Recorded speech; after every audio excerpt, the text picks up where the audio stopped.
towards a vicious dream. Don't you know we're the walking dead? Our lives were meant to be this bleak. Somehow they got into our heads. We're wide awake, yet still asleep. We're the walking dead.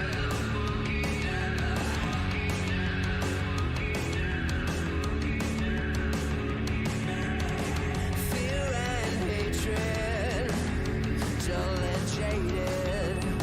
It's all been debated and manipulated. Nothing's ever as it seems. We're bound to believe everything they scream. Don't you know we're the walking dead? Our lives were meant to be this bleak. Somehow they got into our heads. We're wide awake, yet still asleep. We're the walking dead. We're the walking dead. Oh, oh, oh, oh. We're the walking dead. We're the walking dead. Oh, oh, oh, oh. Highly sedated, intoxicated. We're automated and overpopulated. Don't you know we're the walking dead? Our lives were meant to be this bleak. Somehow they got into our heads. We're wide awake, yet still asleep. We're the walking dead. We're the walking dead. Oh, oh, oh, oh. We're the walking dead. We're the walking dead. Oh, oh, oh, oh.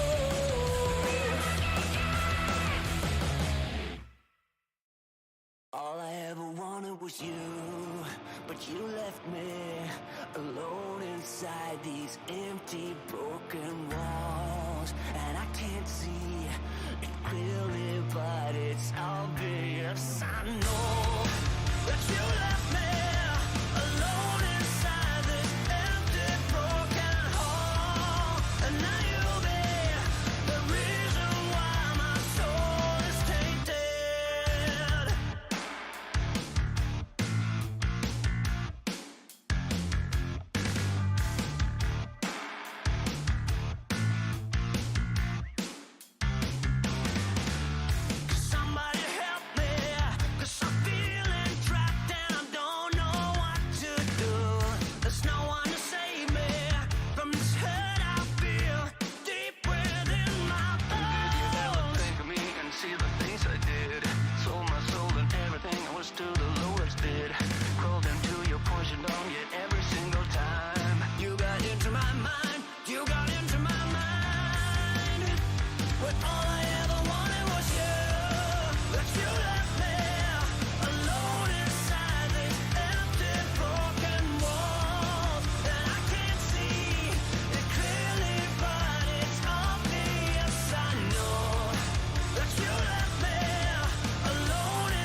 but you left me alone inside these empty, broken walls. And I can't see it clearly, but it's obvious. I know that you left me alone inside this empty, broken hall. And now you'll be the reason why my soul is tainted. The reason why my soul is tainted. You're the reason why my soul is tainted. You're the reason why my soul is tainted. You're the reason why my soul is tainted.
Hallo und willkommen am Nurburgring.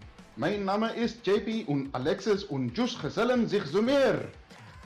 Good evening everybody and welcome to round number 6 of the VRS Sprint Series in Octane Online Racing. We are at Nurburgring and I am JP, and with me in the box I have the ever present and fantastic Alexis Bowen and Josh Breen.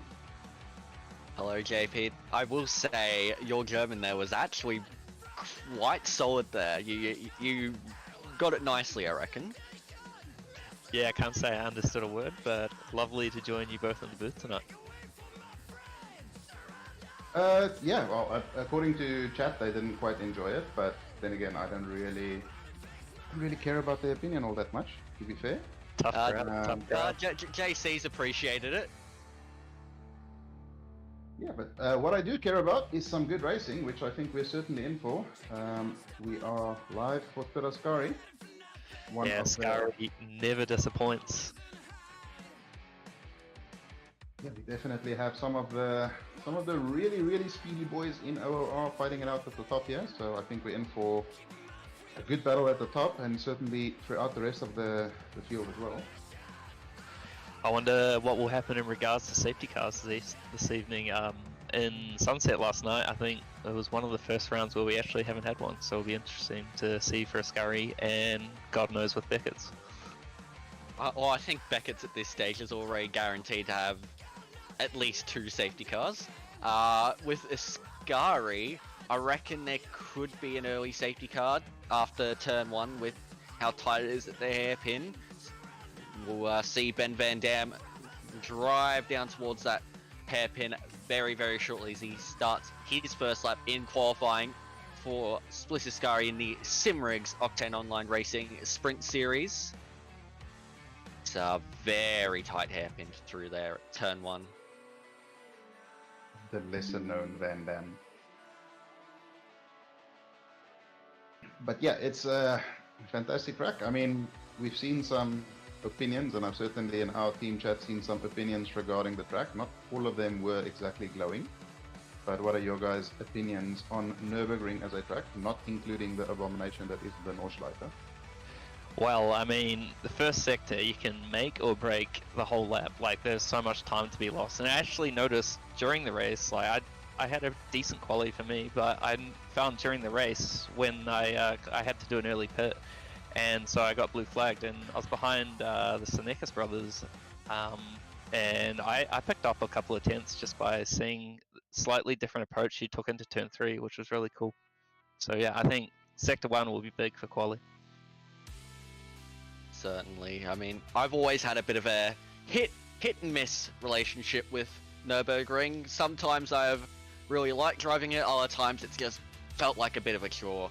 Hopefully on Saturday it feels pleasant to drive in the BMW, but we shall see. Meanwhile, in the Aston Martin of Ben Van Dam, he will be approaching the end of his lap. Arnes Zaskas is set first time with a 54.8. Now Matthew Lamb goes ahead of that straight into the 53s with a 53.9. Can certainly improve on that. There'll be a bit of improvement throughout this session, I believe, as we see Kyrone go up in the P2 about 6.5 tenths off. What can Van Dam do as he crosses the line now? He does not set a time, he's invalidated. Yeah, and I was thinking before he crossed the line there, we didn't look to have any Ferraris in the split, but it looks like they've joined the server and they're on their out laps and flying laps now, but they're going to have potentially a tough time through the chicane tonight. Is Barrelon a new name? I can't recall having really seen it before. I saw him in a Ferrari there in P4 or so. Have to have a look, but Firelord Alex Im himself has said rain forecast for after quali, so the race could be very, very spicy if that continues. Would certainly add a nice bit of spice to the race. I mean, I was hoping for some rain last night, but yeah, it'll definitely put a couple of people out of their comfort zone. I don't think most people practice in the wet, so definitely add some excitement. Yeah, I think some of the best racing comes from, rather than just having a static race where it's all wet or it's all dry, the crossover it just adds so much more to racing, and it's great in enduros, but even in 1 hour sprint races, it's just adds another element of strategy. Very much does so, and I believe, yeah, Barrelon is a new name, currently in P6 for AM class. Not sure how long that will last, if he's able to stay around that area. He's looking like showing some pace so far as Barrelon in the Ferrari, as Moras goes ahead. So, bit of a large spread after you get past the likes of Lamb, Kyrone and Zaskas. You have Connor Hind up in P4, about 1.4 seconds off, just ahead of Paul Britt in the fourth of the flying Porsches. I reckon we'll see at least another 3 or 4 cars dip into the 53s here. Yeah, I mean, it's cool to see a bit of diversity up at the top end of the field. We've got a Ferrari, obviously the Porsche is pretty good here, if not the best, Bentley, BMW and a couple of Astons. So Nissan just on the outskirts here at P12, but see what happens.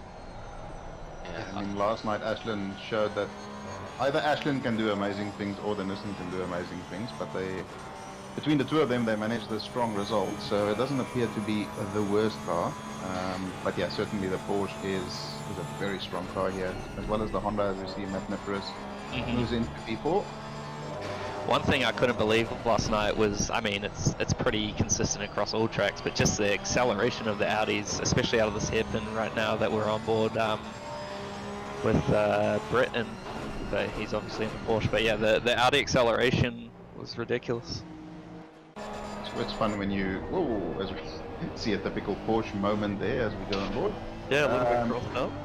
Yeah, if you start next to an Audi at the rolling start, you just know, okay, I've lost one position, I'll figure out the rest of it, because the way it accelerates, it's just absurd. Yeah, I mean, I had a moment where T-Mac was right behind me, and I knew he was going to get the move done at some point, so I didn't put up too much of a fight, but there was an Audi in front of the both of us, and he sort of had a bit of a wheel spin and caught it on the final corner, and I was like, okay, and I had a run on him halfway down the straight, and then all of a sudden he just starts pulling away again on the Lexus. I was like, this is unreal. Like, how's that fair? Yeah, no, it is also one of the, I think, one of the stronger tracks for the Audi. I mean, the new Audi isn't quite as strong as the old one was here at some stage, but it's certainly one of its more competitive tracks. And as you said, that acceleration certainly is a boon, especially quite a few sort of slower exit corners here with the two hairpins. So yeah, definitely a frustrating car to try and follow and overtake. But yeah, right now as it stands, it's looking like we have first 2 rows in the grid locked out with Porsches. So Porsche's doing Porsche things. Well, that is pretty common for Split Ascari. The Porsches of Lamb, Kyrun, Britt, and Zarskas are all very, very, very fast. They're all quick drivers. A shame McCaw's loses it at the last corner, and he'll have to bring it back to the pits. So McCaw's currently in P7, doing all right behind fellow Pro-Am competitor Connor Hine. As Josh Vediger moves up into P6 now. So it's a few gaps, but the Porsche front 2 rows has been broken up slightly by Matt Nipris, who is now only 7/10 off of Matthew Lamb's pole time. So nice stuff from Nipris in the Honda. Yeah, he's certainly been performing well. It's funny what he can do when he's in a proper car and not in an Nissan GTR. Yeah. So yeah, good to see him throw a little Honda up into the mix there. And awesome to see a couple of the Pro-Am boys taking it to the pros. 2 in the top 10 right now. We've got 5 minutes left in quali, so go Connor, and great job McLaws and McLaren as well. Yeah, I mean, I have to say, how Hind and McLaws are still Pro-Ams is sometimes a little bit baffling, because they are both incredibly fast drivers with great racecraft. But yeah, as you said, good to see that little bit of a mix of class there. Yeah, I think a lot of the classifications has, like, I feel like consistency is definitely a big part of the weighting. Because it's one thing to be blindingly fast, but it's like to do it lap on lap on lap for an hour race. It's important. Yeah, and it's not easy to get that consistency. A lot of the time you have to be really on the ball. You have to be maximum focus all the time to really nail down that consistency. And I think that's sort of where some of those faster Pro-Am drivers do get called out a bit. Although I would not be surprised if you see the likes of Hind, McLaws and Morass move up into that pro category for next season. I mean, especially considering Connor Hind is racing in the VRS Pro Series that runs on Saturday nights. So I'd be quite baffled to see if they aren't in pro for next season. But Josh Vediger is about to cross the line, moves up into P5 ahead of Zarskas. So the Porsches are starting to get drifted away somewhat, but it is still a 1-2-3 for him in the form of Lamb, Kyrun, and Britt. On board with the BMW now, coming out of the hairpin up towards the Schumacher S's. Let's see what he can get done in the second sector. This is Connor Hind, currently in P7, currently the lead Pro-Am driver in this qualifying session. No, he is not. Chris Yeah. Taylor is ahead of him now. Just changed as you said that, Alex. I always like a nice commentator's curse, but I'm sure I am sure Connor will be able to get on top of that. But yeah, nice time from Chris Taylor and the Honda. The Honda's showing their strength around here with Nipris and Taylor and McKellar all in the top 10. Vasquez has moved back up into P4 as well as Britt into P2. It's getting nice and tight up at the top there.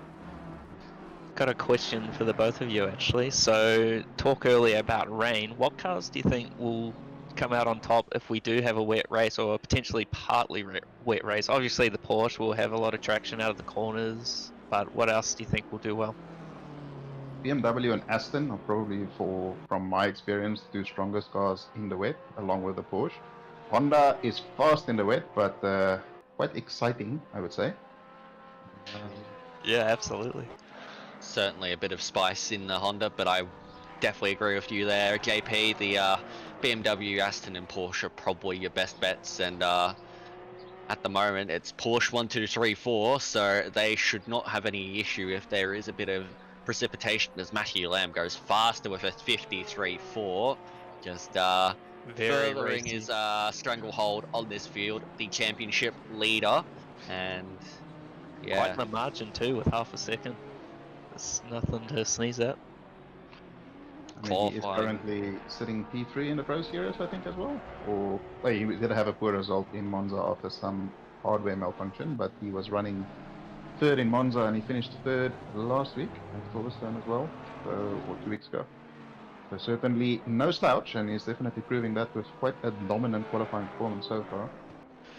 Absolutely, and 1 minute 30 left in quali, so most cars are going to be approaching their final flying lap now, so if anyone sort of hasn't got a good one in, this will be the time to do it.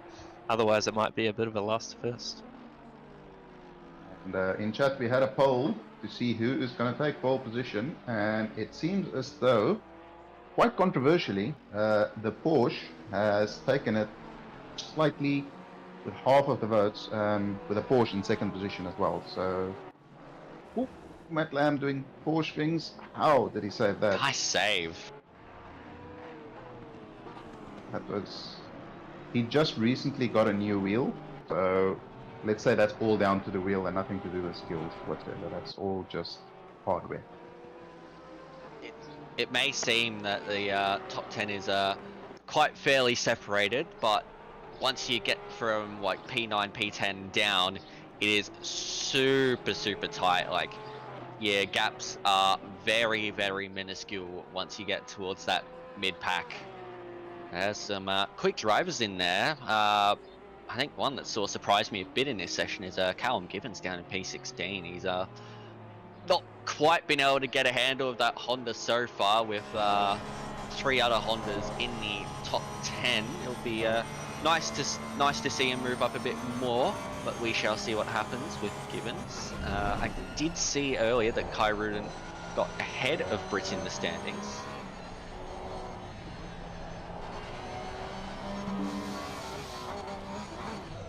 Because is into the wall. I think it's actually maybe a little bit misleading in terms of the actual like qualifying standings, because Lamb, Karuden, and Britt, regardless of what car they're in, they most likely would have been in the top 5 anyway. So it appears like the Porsche is completely overpowered here, but it's just 4 very, very fast drivers that are putting it in there as well. Absolutely, and Kai Rudin did actually manage to shave another 2/10 off that gap to Matt Lamb, but Will no Britt take change the in better? position. Britt doesn't do enough. He does improve, but not quite enough to get ahead of Karuden there. Karuden improves again, but still not enough to get ahead. Gibbons is up into P9. So with the potential for a wet race here, JP, how much fuel do you think you'd be starting with in this one? Well, it depends on what you see on the little weather forecast, but yeah, I generally probably about 60 liters, try and go to about 40 minutes, somewhere around there, 35, 40 minutes. Yeah, for sure. How much fuel did you use last night? Because in the Lexus, I believe I took 106, and I had an extra lap and a bit in the bank when we finished. I took a total of 105, and I honestly have no idea how much I had left. I think it was about 5 or 6 liters, so probably 1 or 2 extra laps. Yeah. So about 106 should be enough to get you home comfortably tonight, regardless. Oh, yeah. Yeah, certainly. It'll get you home pretty easily, and always nice having that little bit of extra room. As we look at Gibbons, moves up in the P8 just ahead of Thistleflake, who moved up in the P8 momentarily, getting that Nissan up there. And that is the end of qualifying. So it is a Porsche 1, 2, 3, 4. The usual suspects of Lamb, Kyrudin, Britt, and Zaskas, and oh boy, look wow. at that rain. It Here is we just go. blasting it down. That just threw a wrench in the works for the boys. So the question is, can we see the weather forecast on the display to see whether it's going to be changing, or? It did look like just that glimpse we got there. It's going to be increasing in 10 minutes time and then decreasing in 30 minutes. Just when you thought turn 1 couldn't get any more interesting, the rain comes along. How about that, eh? Excitement. So everyone's going to be probably wanting to slightly increase their traction control, at least for the start, as they get settled into the race, move that brake bias back, and just, yeah, move your brake markers forward a little bit. So you're just easing into it. We probably won't see a safety car. I don't know. It's hard to say. It sort of goes two ways. Either everyone's very careful or it's just absolute cluster. Something we've seen almost fairly consistently is, as you said, everybody is that tad more careful when it's wet, and you generally have a fairly clean opening lap, but you see more little individual incidents throughout the race. Absolutely, and I wonder if we'll see any people having to do 2 pit stops because they haven't set their MFD to put on wets, potentially if it stays wet for the whole race. So that's one other thing you got to be pretty on the ball about in wet weather races as well, because that can be so costly. Yeah, I'm sure there's going to be a fair old change in the mindsets of the drivers here. Now, given I don't think many people would have done a lot of wet practice around here, I reckon there's going to be a few stray braking points going into the first corner, and I think there is going to be absolute carnage once you make it to the first real corner, the hairpin. So it will be very interesting. I'm gonna, just for the sake of it, be contrarian and say no safety car. I'm going to take an approach that's somewhat in the middle and say turn 2 is going to be where the action's at, because everyone's sort of cautious turn 1 and then it's just go, go, go. So Yeah, turn 3, 4 here is also very dodgy on the starts because it's quite tight and it's you have a curb that bounces the car and it's quite easy to lose traction there. So it's a very incident-filled little cluster of corners as well. So don't discount that as a potential location for said safety car, but I'm still sticking to my guns and saying that there will not be one. I mean, hopefully you're right, so we can have an hour of non-stop racing, but we will not see until about 2 minutes from now, slightly more. Just while we are starting the formation lap, as they wait for the safety car to roll through, we'll just quickly go through the standings for this split, as we have Matthew Lamb on pole position on the track, and in the standings he is currently 216 points clear of Ali Khairudin, who is about 100 points clear of Paul Britt. And then in the Pro-Am class we have Austin McNeil in P1, Shane McLaws in P2, and Mike Reel in P3. Then in the AM class we have James Lawrence in P1, Nick Davidson and Derek Nagel as your top 3. So apart from Matt Lamb, who's fairly clear at the top, it's a pretty tight table from sort of P3 down to P10. So quite a bit of shuffling can happen here if somebody happens to have a bad round or something. Yeah, there's always a bit of shuffling going on in Split Ascari. You never know who's going to be sort of in that best of the rest position as almost. I don't want to say it like that, but with the pace that Matthew Lamb typically has out front, God, he's just on another level most of the time.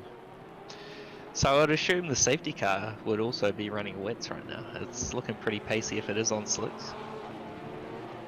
I mean, for content it would be much better if it uses completely overpressured dries, but I think for the sake of being a safety car, probably on the wets is the best call. Absolutely. I'm kind of hoping that the safety car driver is using a keyboard. Steering inputs look way too smooth, unless it's a very good keyboard, but yeah. It seems as though our overlay has decided to not work again today, so we are stuck with the standard in-game deltas, which is not always particularly accurate, but it's better than nothing.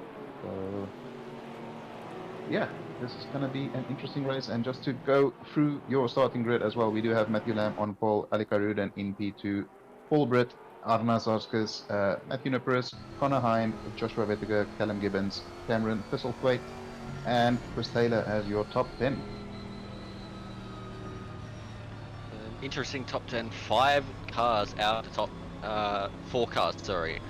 the top 10 will be Porsches. Then you have a handful of Hondas, and then your stray Nissan, Ferrari, and BMW.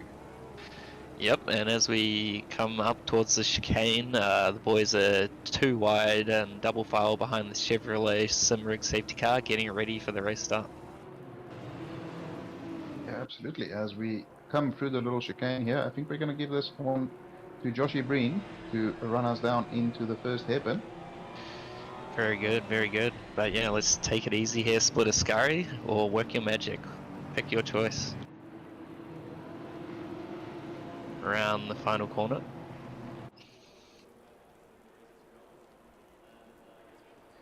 And coming up to the start finish line, everybody's filtering around that final corner.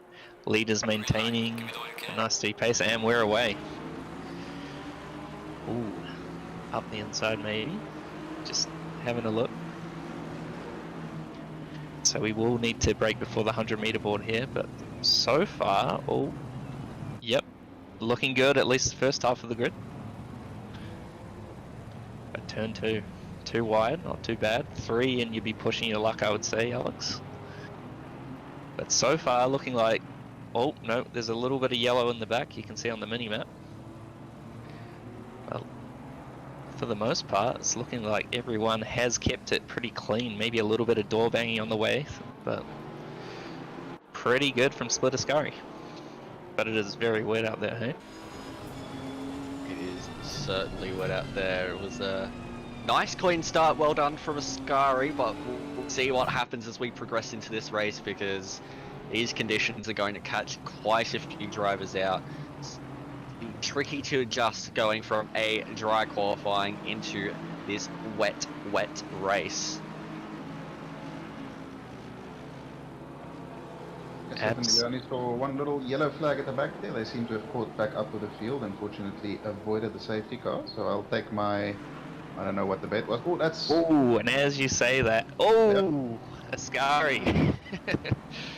Oh, okay. A few people there with nowhere to go, but... Much sadness, and that seemed like a safety car. They seem to be going fit. Yep, the safety car is rolling. Yep, the ref has intervened. So I will not take my coffee or whatever the bet was. That was a pretty insta curse. I wasn't even finished saying the same. As soon as the camera panned to the hairpin, I think we heard the race director saying safety car boards and flags. Safety car boards and flags right there. Yes, we certainly did, and Paige, it may have been instantaneous, but that just goes to show your skill in the commentary booth. I mean, I'm gonna blame Mole for that because it was going well until he focused on them. So yeah. At least we can share some blame. I would say that would be fair. Yeah, it was a team effort. Everyone is to blame. And Kai Rudin still in 4th. It's still 1, 2, 3, 4 Porsches right now. And everyone will be wanting to stay nice and a couple of car lengths behind because they are not ghosted. So last thing you want is to be making contact under a safety car, which has happened this season on and off throughout the splits. Definitely hasn't happened in split sunset more than once, for sure. That's definitely not a thing. Alton Park flashbacks. See a replay here of turn 1. I think we will see what caused the initial yellow flags. There's a BMW going in rather hot. Does pull it up. Ambitious little send, but it was clean in the end. A couple of people just taking a very, very wide line and just the tiniest little touch, and ACC physics doing its thing and just sending that to Aston Martin around. Nice little recovery there though. He just did a little 360 and a couple of style points and caught back up with the rest of the pack, no problem. Yep, scoring those kudos like it's nothing. It is one of those things where, as much as I love this game and the physics in general are fairly good, it's one of the little bit of a blight on the game is the collision physics.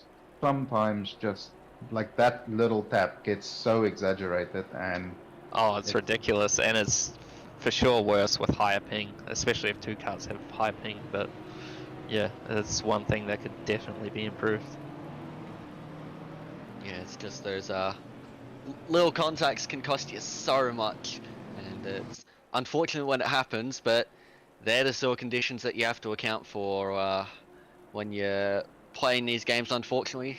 It would be great if they could fully simulate the experience of driving a real GT3 car, but Unfortunately, we can't have everything, but so far, seems like drivers have settled it down a little bit. Did see a little bit of a close call further back, maybe was it Hine getting a touch close there to Nipris, but so far I haven't seen any contact under this safety car. Yeah, and you see the cars that did have to pit for damage making their way, catching back up through the field. I believe one, maybe two is still in pits, but yeah, car 137's making its way back around. Nice of the BMW to straighten him up there, and he might have got straightened up a few too many times, I think. Joshua Hill getting absolutely bullied there.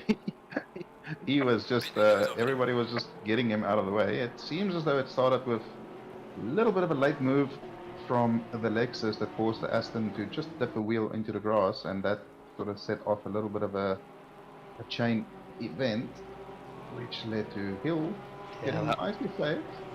I'd almost say it was the Aston Martin that was late on the brakes there, not a Lexus. Yeah, but it looked like the Lexus just took its line a little bit, and I think the Aston maybe misjudged it slightly. But yeah, one of those things. Yeah, a bit of pinball going on there at the back of the field. Never nice to see.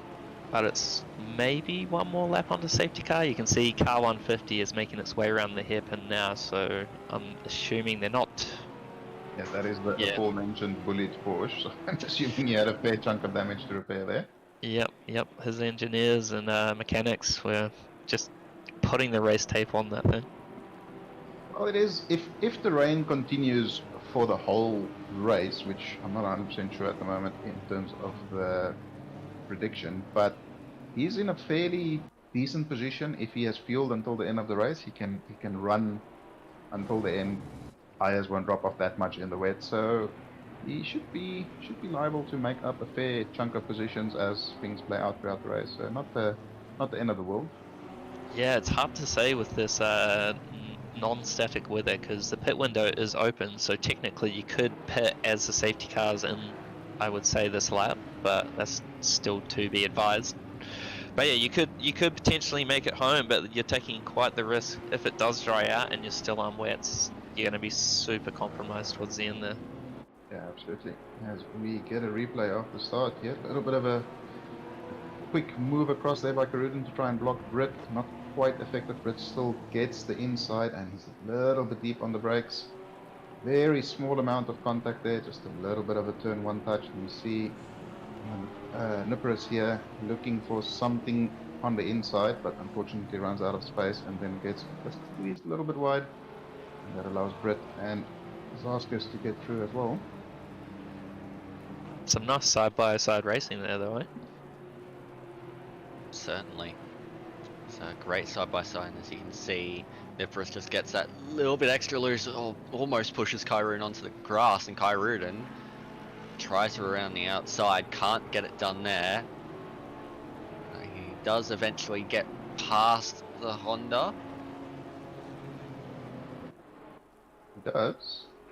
I see car 150 is in the pits again, so did he potentially take dries accidentally in that pit stop? I don't know. That, or he is serving his pit stop now, because I think the first incident, or the first pit stop was outside of the pit window. So Right. Who knows? Interesting. The car won't be waiting for him to catch up this time around. He had his opportunity, so I reckon we should see the safety car. From a strategy point of view, it wouldn't make a lot of sense to, or would it make more sense to do it as if he's doing it as we said potentially? I think from a strategy perspective, it would have made more sense to just stick with it back there. Yeah. Because they're not going to wait for him to catch up, and they will be restarting soon. He will be a couple of seconds at least behind. Yeah, no, I was just seeing chat, you can't serve your mandatory on the safety car, so it clears that up. Not sure what went on with car 150 then. As the safety car drives away, Matt Lamb takes control. He will jump on the throttle when he is good and ready to go, which he is not yet. Backing up the field a little bit more, you can see Kariden there looking for some space to see what is going to happen. He gets a great launch. He's side by side with Zaskus already. He is now allowed to overtake as they are past the safety car line. Who will be latest on the brakes? Oscar squeezing a little bit of a wiggle under the brakes there for Ali. Tiny bit of contact, but Ali will have the inside line for turn number 2. And again, fantastic side-by-side racing here from Ascari. Matt Nipper is sitting in the background waiting for something to happen. Again, a little bit of side-by-side contact there. Nipper dives up the inside, but Zaskis will still have the inside line for turn 4. Manages to stay ahead and squeezes just enough to assert dominance and keeps the position, but he has unfortunately lost out to Kairuden there. Yeah, it was a great start by Lamb though. It was good decision to get it nice and straight down the straight, let the other car get right on his bumper, back off again, and then boom, accelerator, and he got a nice little margin off the get-go there. We do have somewhat of an answer for what happened to car 150, as they have received a stop-go 30 for serving their mandatory under the safety car conditions. So, oof. They did try that strategy, and it was not valid. Yeah, the race director gave them a smack on the knuckles for that one, so they're potentially carrying quite a lot of fuel now too, which is going to be a bit of a ballast. Oh, that was... Very wide Porsche there from Gunther. Yeah, But yeah, talk about kicking a man when he's down. Joshua Day has gone backwards very quickly there. So this is certainly a round to forget for him so far. Still plenty of time for redemption though. But there'll be others who will have incidences, I'm sure. Speeding in pits, side-by-side contact, maybe even front-to-rear contact. Yeah, his problem is that most of that time that's left in this race is going to be spent in the pits the way he's going, because he still has to do a stop-go. Potentially another pit stop as well. So yeah, very unfortunate start to the race there for him. Shame. A yellow flag there. Can't quite see the number. It looks like 340 or something like that. Yeah, 340 I believe. And 959. Yeah, 959 further back as well, I believe. A few incidents further back in the pack, but most of the drivers have gotten away well. As we see the Porsche, I think that was Rugras Doug Wilson up the inside of Paz in the Nissan. Did he get past him or not? No, he did not. Pun intended, I would say. Yeah, I noticed that.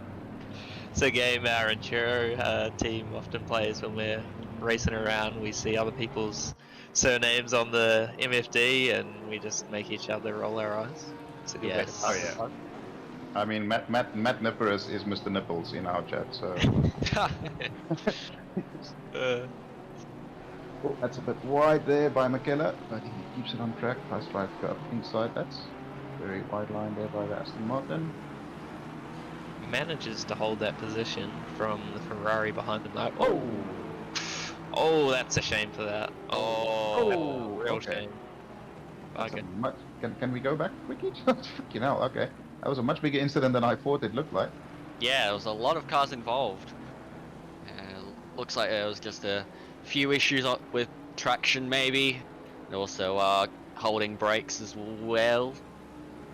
We know these green AstroTurf bits are slippery as snot when you get the wheel on them, especially in these conditions, so most likely got caught out there a little bit and had a bit of an oopsie. A whoopsie poopsie, as JC would put us. That is very deep there from McKellar, who gets on there. Oh no. Same thing again with the... Whoa, the Porsche just avoids it. So that was McKellar, Thistlethwaite, and I would say that would be Rao as well, Gunter Rao. Yeah, I think he was the Porsche who arrived and then dived into a wall. And although he didn't hold his brakes there, he did hold his line, so luckily no more incidences after that car was in reverse, but coming into the hairpin. McKellar has had probably some of the worst luck this season I've seen. He's been involved in so many, like, just really bad luck situations, and I just want him to have one, like, clean race, because he has great pace, he has good awareness, and he has one of the best liveries in all of OOR.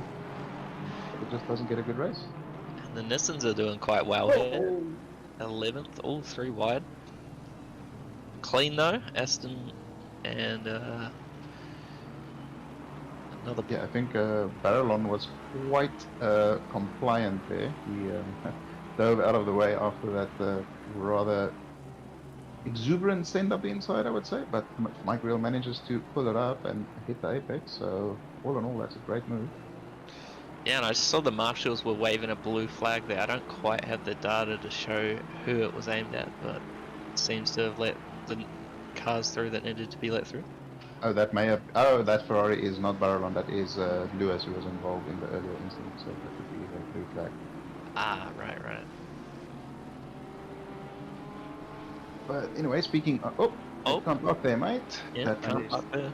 That is the Nissan of Cameron Thistlethwaite, who started in the top 10, but has since dropped back after that contact there earlier with McKellar.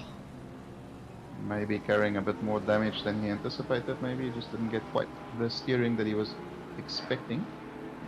The Schumacher SS catches out the best of us, so fortunately he's not there. I can't see where Eric Scarney is. He was the Lexus who was involved in the earlier. Oh yeah, no, that's definitely damaged there. Yeah, just had no rear.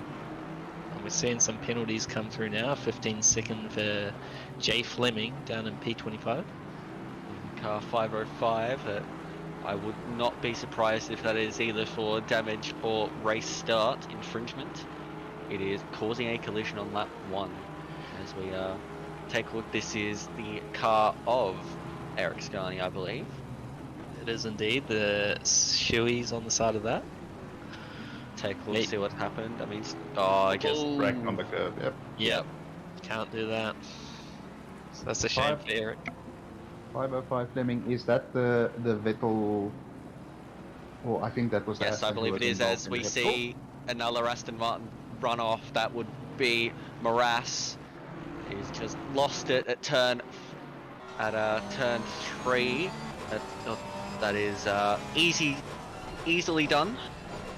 I just want to acknowledge in the chat an absolutely terribly good pun by Mr. Wagner. More damage than he anticipated. So that's next level. Moritz, that is. Moritz.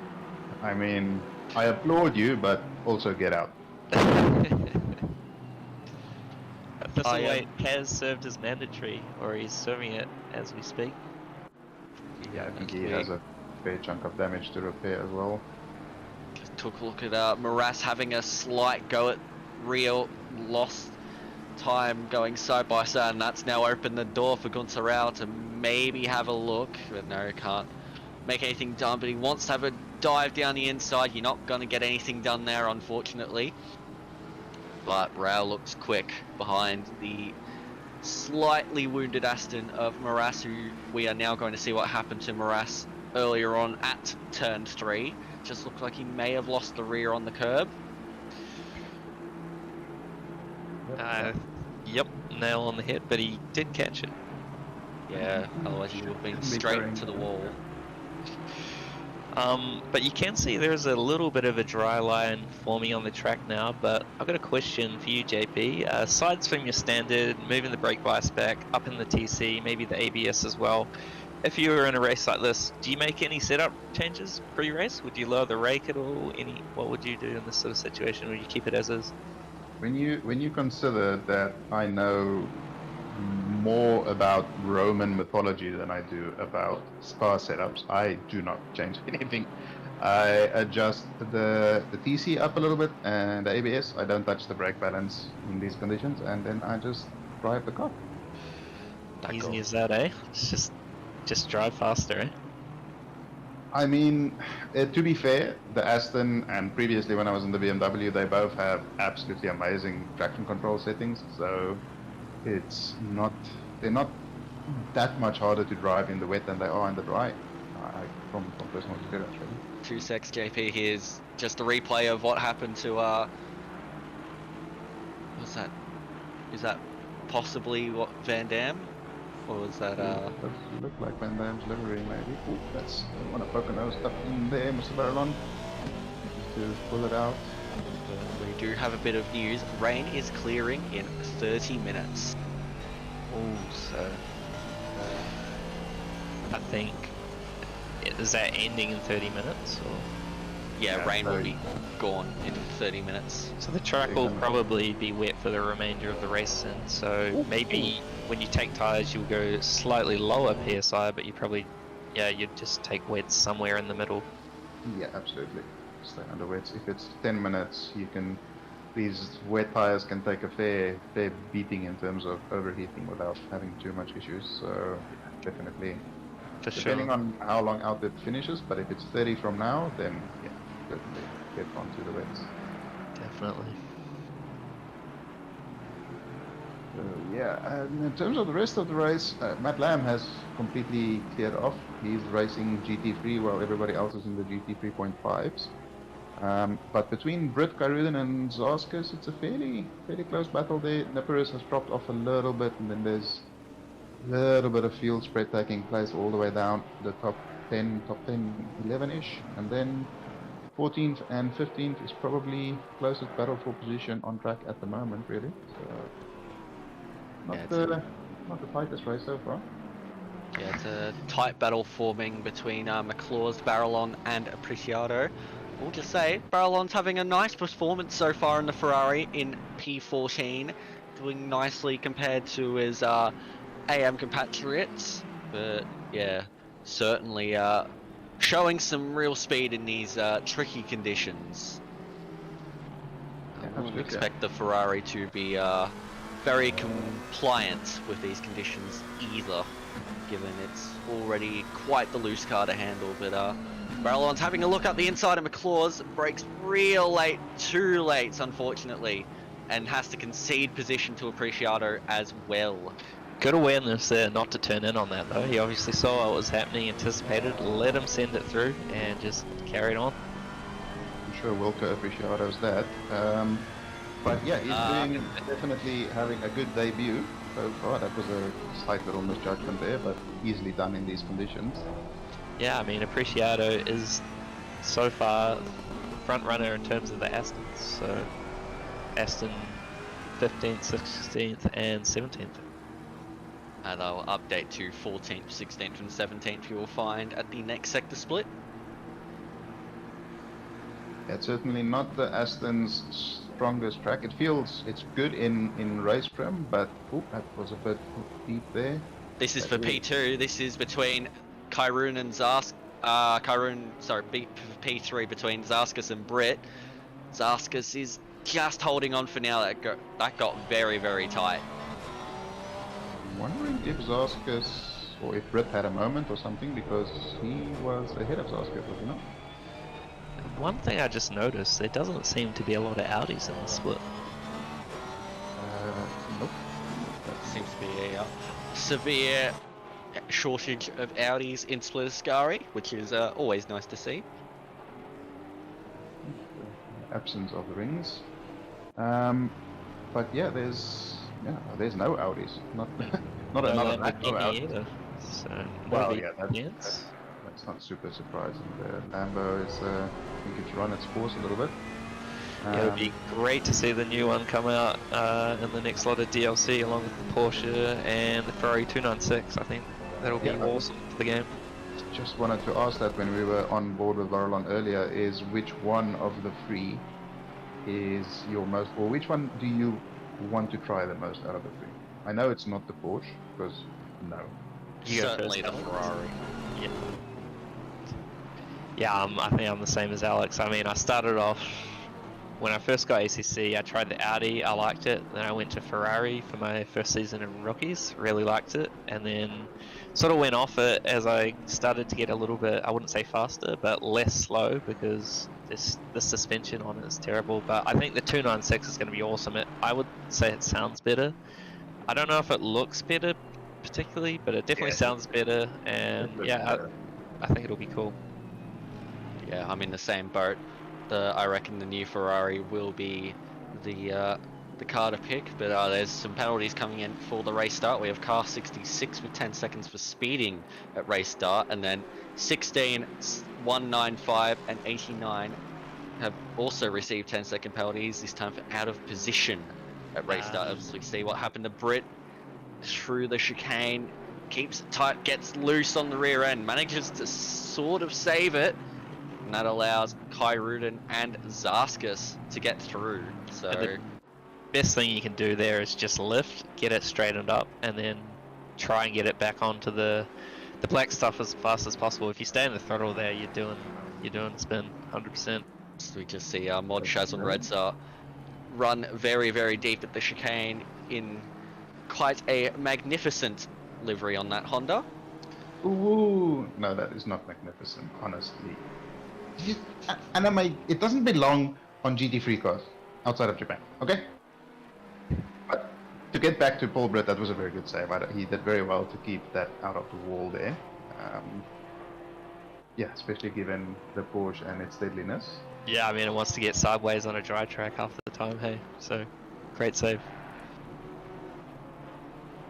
Yeah, getting back to the DLC, I'm in the same boat as you, Josh. I actually, when I first started playing ACC, we get a replay here of Shad. Oh, he just very close to the car behind, just misses his braking, does the smart thing, and pulls out of the slipstream away from the contact zone.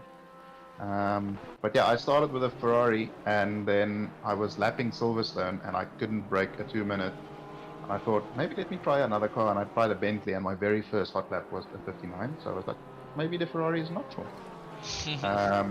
But I am quite excited to try the new Ferrari. It certainly looks nice. I'm quite a big fan of Ferrari's sort of new design language or theme or whatever you want to call it.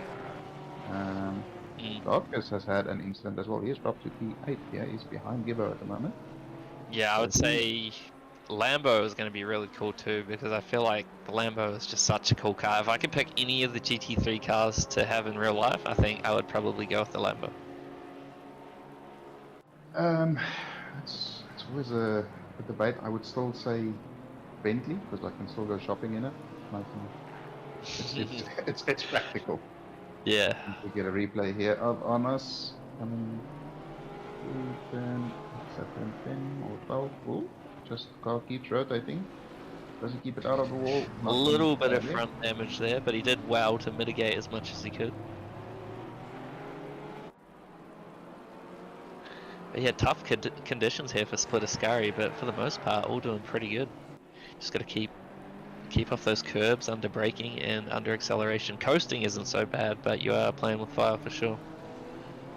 Yeah, but from what I've understood about the Porsche, and I don't understand how to drive it, and my little Logitech G29 doesn't want to turn the car, but from what I've learned is you very, very rarely are fully off throttle when you are driving a Porsche. So we get a Marshall's viewpoint here of the slide. That's a very light boot. That was a cool camera shot. Not even a bonk, that's merely a boot. Yeah, I wonder if he'll repair that, because we are coming up to sort of where the majority of the field will probably be looking to pit. We're at the halfway mark. Some might get run a little bit later just because of the fuel they took at the start, potentially. If they've got clear track, there's not really any reason to pit unless your pressures are way off, but rain has been pretty consistent so far. Yeah, no, it doesn't seem like it's that light. I don't think track conditions will change too much. Maybe in the last 5 minutes or so, Zars could very light on the brakes. They manages to pull it up just at the last minute. But it's always an interesting question in terms of the damage. You know, that doesn't look like a major amount of damage. Maybe 2 seconds or 3 seconds at most. But there's also certain cars that get much more affected by damage than others. For sure, and I mean, it might actually not make too much of a difference just because it's wet. And yeah. Ooh, as we see a move here into turn 1, both giving each other plenty of room. Lars is managing to pull it up again. He is certainly making Gibbons aware that he is there. But yeah, it's certainly, if Gibbo is gonna fight this hard enough to impact us, because it might be a smart idea just to jump into the pits and try and get that undercut done. Yeah, good drive by Gibbo so far though. He has been RD for Split Sunset for most of the season, so nice to see him in the top 10, currently in 7th in his Honda. Yeah, he's had some pretty awful luck as well earlier in the season. He has committed quite a few seppuku. So hopefully he can get a good result here. Speaking of a seppuku, Car 505 has committed a self-inflicted seppuku, which I mean that's pretty much what it means anyways. Yeah. A drive-through penalty for dangerous driving, and in brackets, failure to hold brakes on lap 4. So that is the Sebastian Vettel themed Aston Martin of Fleming, who already picked up a penalty earlier on for collision on lap 1. Yep. Not having his best round of the season so far, but they do happen. Yeah, I mean, holding your brakes is, you just got to do it, man. Yeah, It's super important. We are halfway through, not over yet. That and just being predictable and trying to get off the racing line as quickly as possible. But that brings up another topic. Lots of discussion today in the OOR Enduro chat about blue flags. An ideal race, JP, how's that all work from your point of view, being near the pointy end of the field? 1 second and 4 corners. I think it's a little bit like there needs to be a little bit of flexibility or lenience, but I mean, it's better for both cars the sooner you can get it done, really.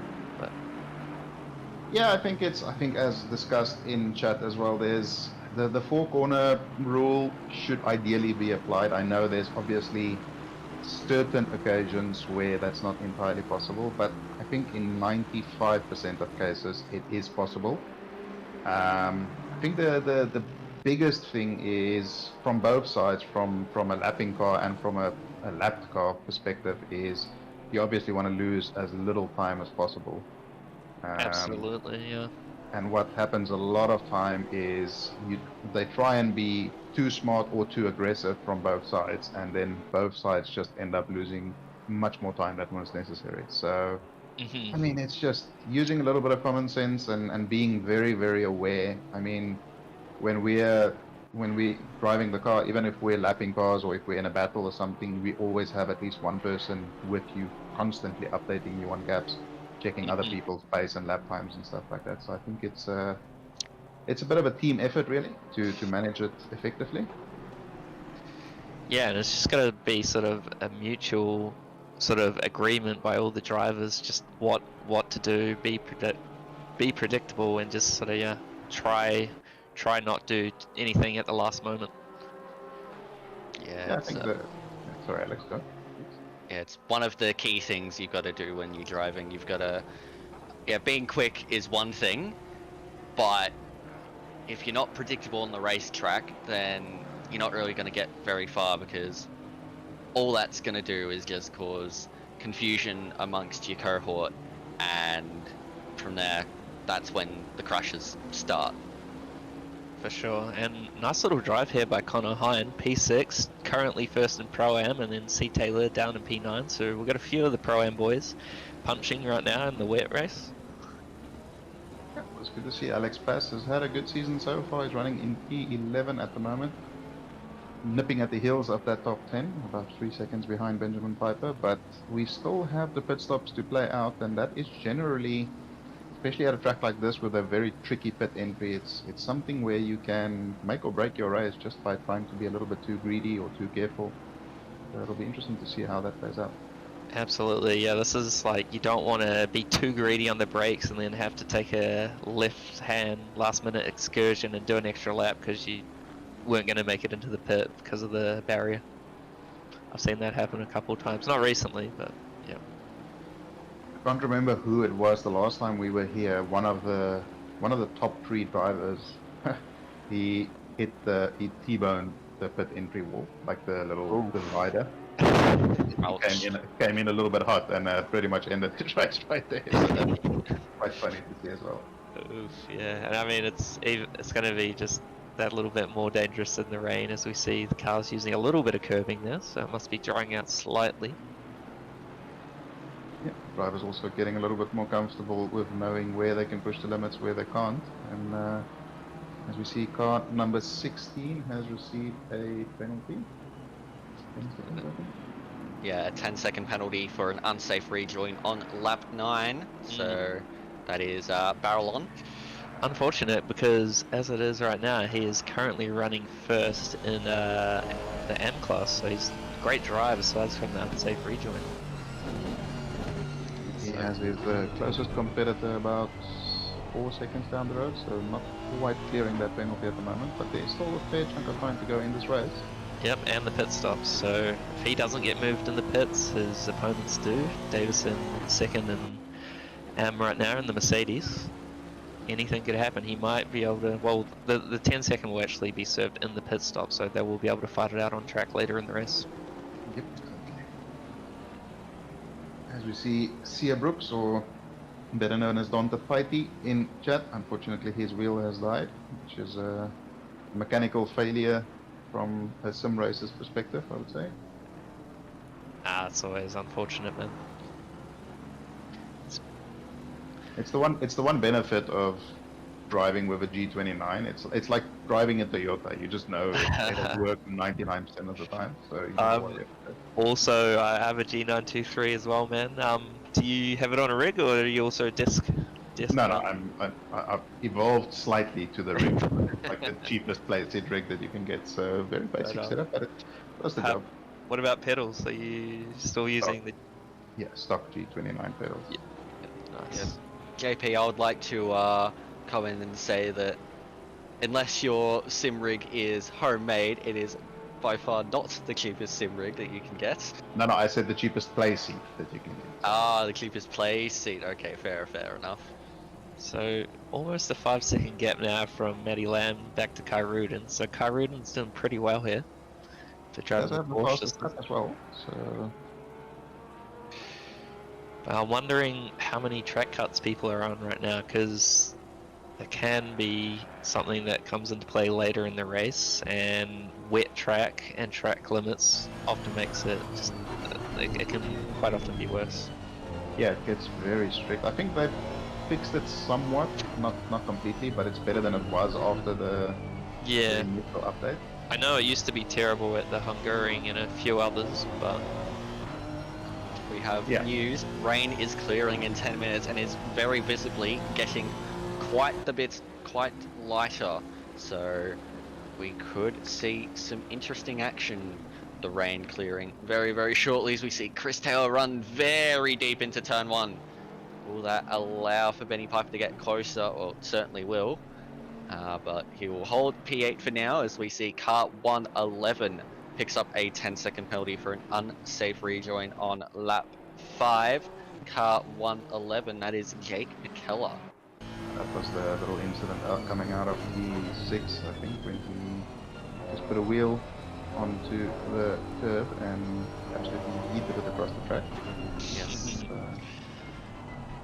So you see another John Player's special inspired livery. It doesn't have John's face on the back of it, so it's not quite as nice as mine. But bit of a run going on here down into turn 1.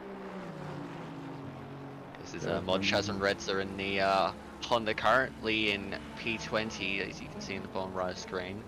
Brakes early, but Nagel brakes very late, but holds the position.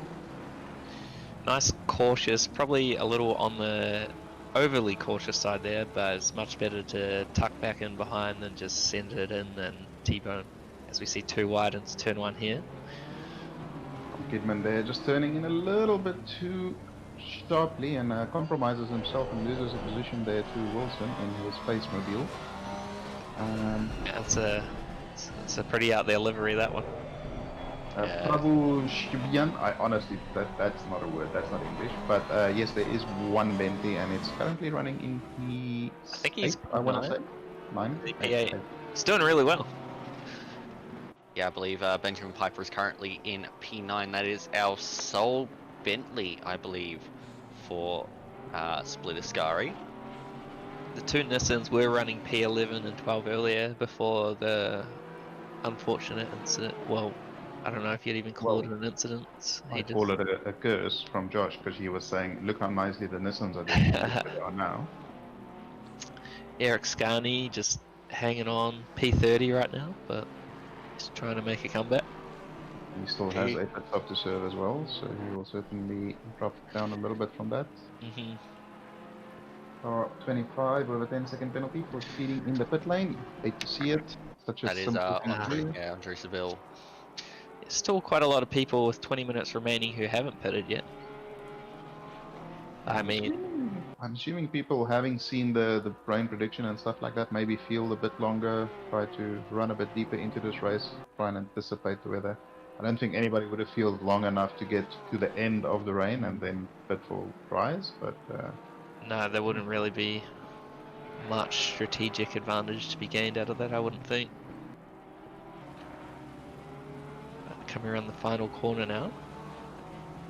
can we maybe watch another car? So this is very disconcerting looking at Doug Wilson's face for this long. Let's see if we can find any battles, eh? I mean, I'm not saying that he's not a handsome man. He is. He has nice glasses, but it still gives me anxiety. As we see, Zauskas is the first of our leaders who has dived into the pits with 20 minutes remaining. So, although he did drop down a little bit after his previous whoopsie, so it'll be interesting to see.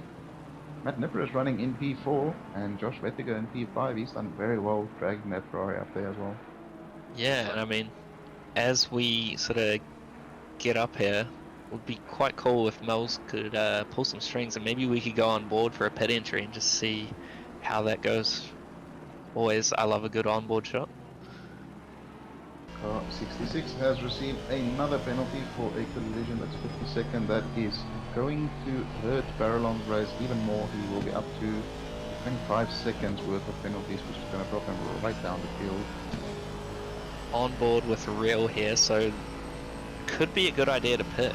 Get that little bit of clear track in front of him, fresh tyres. Also, we'll make it convenient so we don't have to find another car. No, staying out. Oh, That was very close to the pit wall there. You don't want to get much closer than that, I don't think. Yeah, no, I think he might be missing his right-hand wing mirror after that one. So he has Austin McNeil ahead of him. He is currently the Pro-Am Championship leader, and Mike Reel is in P3. So this is it's a fairly important battle between these two guys, and McLaw is just a little bit up the road. He is P2 in the championship, so as the results stand, it'll really tighten up this Pro-Am battle. Yeah, and the Mercedes is making its presence felt too. Also, another AM driver with a penalty, and I see Mr. Barrelon now has is at 20 seconds. So something else. At the moment, yeah. Yep. So he's car 16 who just received the additional 15 seconds. So Right. Was that the additional 15, or was that just another 10-second penalty? Because it looks like it was car 66 that received the 15-second penalty. oh, and that is because I am a moron. So anyway. But given the penalties in the AM class at the moment, with Barrelon and Davison dropping back, that's going to put James Lawrence back in the lead in the AM class, and he is currently the leading AM driver in the championship, so working out pretty nicely for him. Matt Lamb in the pits. So true is Paul Britt and Matt And Niparis. Karuden staying out. He generally tends to do the slightly longer run. Berger has also stayed out, and I would expect Connor Hind has also stayed out. Yeah, so a bit of shuffling on the totem pole as we see people either run long or come in with the rest of the crowd. Well, I think this has already been quite the long run for a lot of these drivers. Yeah, and you can see it's visually just looking less wet, Yes. the track, and just what's still coming down. There are parts of the track that are getting more rain than others, but it is certainly reducing. I think the weather, I mean, there's not going to be an opportunity to run dry tires here, so it's just running these current wet tires as long as possible so you can, under pressure, as you said earlier, Josh, to under pressure that next set of wets to get the most performance out of them towards the end of the race. Yeah, you sort of want them in that sweet spot of 30 to 31 psi. But yeah, the leaders have rejoined, and Lamb is on dry tires according to Firelord Racing, so that is that could be either a brave call or a very stupid call. I think we will see in the yeah. That is interesting. depends on what the current track condition is. I can't see it being anything less than damp, and generally in damp conditions, the dry tires don't work quite as well as the wets. As Kyrudin enters the pits. Very safe pit entry there. Mm-hmm. It'll be interesting to see how this plays out for Matt. That's quite a brave call, considering he was leading comfortably. Yeah, but it's need fast. to make bold calls, but yeah. If anybody can see on somebody's stream, maybe on Scanning stream or something, what the current track condition is, whether it has gone down to damp or greasy, or if it's still just wet, that would help a lot. I would say it would still be damp as it stands. Like, maybe even wet, but yeah, probably damp. It's sort of on that boundary at the moment. Yep, at that, approaching the crossover, so, but not quite there yet. And with 15 minutes to go, yeah, I think be a bold call to take dries. Generally, we work on greasy. Once it goes greasy, 2 laps into greasy is when I generally try and jump on those dry tires, because the damp, you can potentially match a wet tire. Has the rain stopped? Has the rain just stopped now? The wipers haven't, but yeah, the rain might have. Wipers have. And the track is currently damp, so these conditions will be improving. So on board with the race leader, Mr. Vettiger in the Ferrari, coming up to the Schumacher S's. The Vettiger may have played this really brilliantly. If he can stay out another lap or two and jump on the dry tires, he is going to be in a very strong position towards the end of his race. Yeah, looking quite comfortable with the amount of curb he's taking too. Not getting greedy with it, but still making use of all the track real estate. So I'm hoping that the leaderboard is still updating, because Lamb is currently behind Kyrudin and Gibbons. It is still updating, yes. There we go. Okay, there we go. Will Joshua Vettiger come in this lap, or will he stay out for another lap? That is the current question, and the answer is he will be boxing. So Slick tires are now optimum according to the game. Ooh. I mean, that thing has been broken for quite a few months, so it's not necessarily correct. But I would say that does make sense in this context. It is looking very dry out there, though. There's no real wet patches on the track left. Yeah. I would not be surprised if we are now in green track conditions. So you might see a few cars calling their wets down the pit straight here. I mean, We'll see a couple of little spray patches here and there, so definitely not wet anymore. Certainly, probably not damp, but most likely diving into the greasy conditions. yeah, so some of the drivers will probably be looking to move that brake bias forward just a little bit now, but probably not too much, too quickly at least. So, has this strategy for Matthew Lamb worked out yet? Apparently Yes. the track is still damp, which is surprising given what we're seeing on pictures, but again, kudos. If you consider the gap they had before the pit stop, it was about 4.8 seconds, and it is now 6 point something between Kyrudin and Lamb. So Yeah, it's 6.7 That is- seconds. that's Vettiger in P2. Or is that Brit ahead of him? No, that's Brit, That's sorry. pretty ahead of him. Okay. So, but that strategy has played out pretty well for Vettiger there. He stayed out a little bit longer. Track is still damp according to Firelord, so Davidson from AM is now in the pits, serving his mandatory. So it'll be interesting to see whether he goes with dries or wets here. Barrelon is still out there trying to run as long as possible. I mean, at this point, maybe you're best to just go to dries now and just try and get as much out of them as possible with just over 11 minutes remaining. We'll probably see another 6 laps. depending on Well, how I late am it is. I am noticing that Kyrudin is gaining quite massively at the moment on Matthew Lamb. The gap is now down to 6 seconds, so you'd think Kyrudin coming in later has been able to hold on to a bit more of that tyre temperature and is reaping the rewards from it at the moment. As we see ahead, Barrelon is really struggling. Yeah, he might be looking to come in. I mean, he's technically for race position right now, but also a back marker. Yeah. It's always a tricky situation when you've already completed your pit stop and the driver ahead hasn't, and they He's technically stayed out. have every right to battle you for that position, but it doesn't make it any less frustrating just because they have the right. Yeah. And it costs the both of your time, so it really isn't that smart. Chat's making an interesting point. Zaskas is gone. Oh, that's a shame. He was doing well. Did have a few minor issues as Kyrun up the inside. That's tight. Oof. That makes you clench. Kyrun's I just imagine got if that one was time. It'll be very, very frustrating being stuck behind Barrelon. Yeah, I this is reckon if that was valuable the time. front engine car, the hood would have been longer and he would have hit him there. It's lucky he was in a Porsche there. Yeah, if he was in a Mercedes, it might have ended quite differently. Well, to be fair, if he's in a Mercedes, he would hit him around now. That thing's nose is so long. It's a fun car though. I quite rate the AMG, especially around the mountain. It's so strong there, even post nerf. That's the first car we used in an Enduro in the Imola 8 hours last year, was the AMG. It's quite fun. Yeah, I mean, it's definitely not a popular car, but it's a fun car. It's quite surprising because on this current BOP, it's a very strong car, but it's quite a tricky car to Yes. get set up right as well. So that might Yeah, be part of it. it's competitive, but it's different to like the other front engine cars. It feels a little bit lazy in the front, but I mean, it seems quite good on tires, at least in comparison to the Lexus, I would say. Yeah, As we but see that's not really a Kyrun fair coming comparison. Freaking Lexus on tires. Yeah, Kyrun up the inside.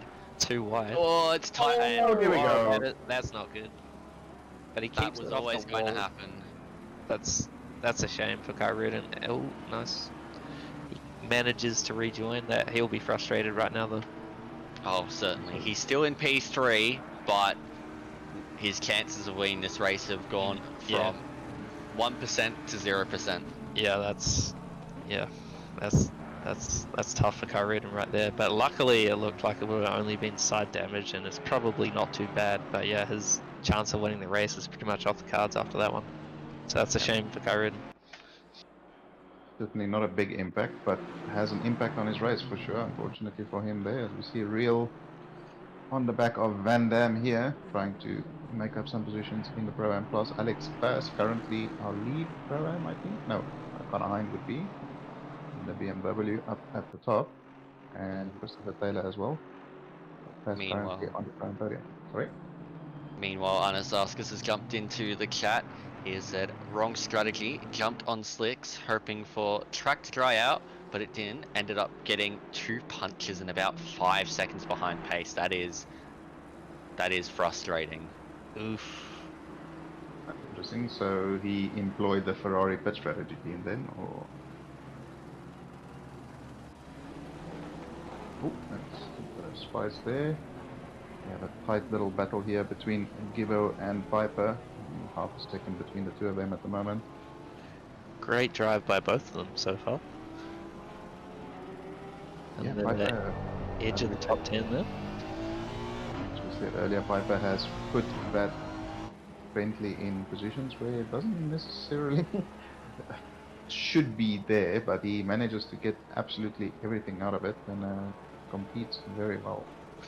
Yeah, 2 minutes remaining on that pit window as well, so we will see Barrelon come in. I notice his penalties on the side aren't there, but he hasn't served his pit stops. It's yeah, probably ACC things. I assume he didn't change tires or something like that. Most likely didn't do the mandatory things. So yeah, that's unfortunate, and I think that would annoy Kyrun even a little bit more. He has messed up his race there. So yeah, unfortunate situation there. But Bettega here, his strategy has been perfect. So And he's right on Mr. Britt coming around the final corner. Can he get a good run? Gets it nice and straight. And he might have something to say down here at turn 1. Porsche isn't particularly good on the straights. Just see how much Bettega is gaining, and is going to go around the outside through turn 1.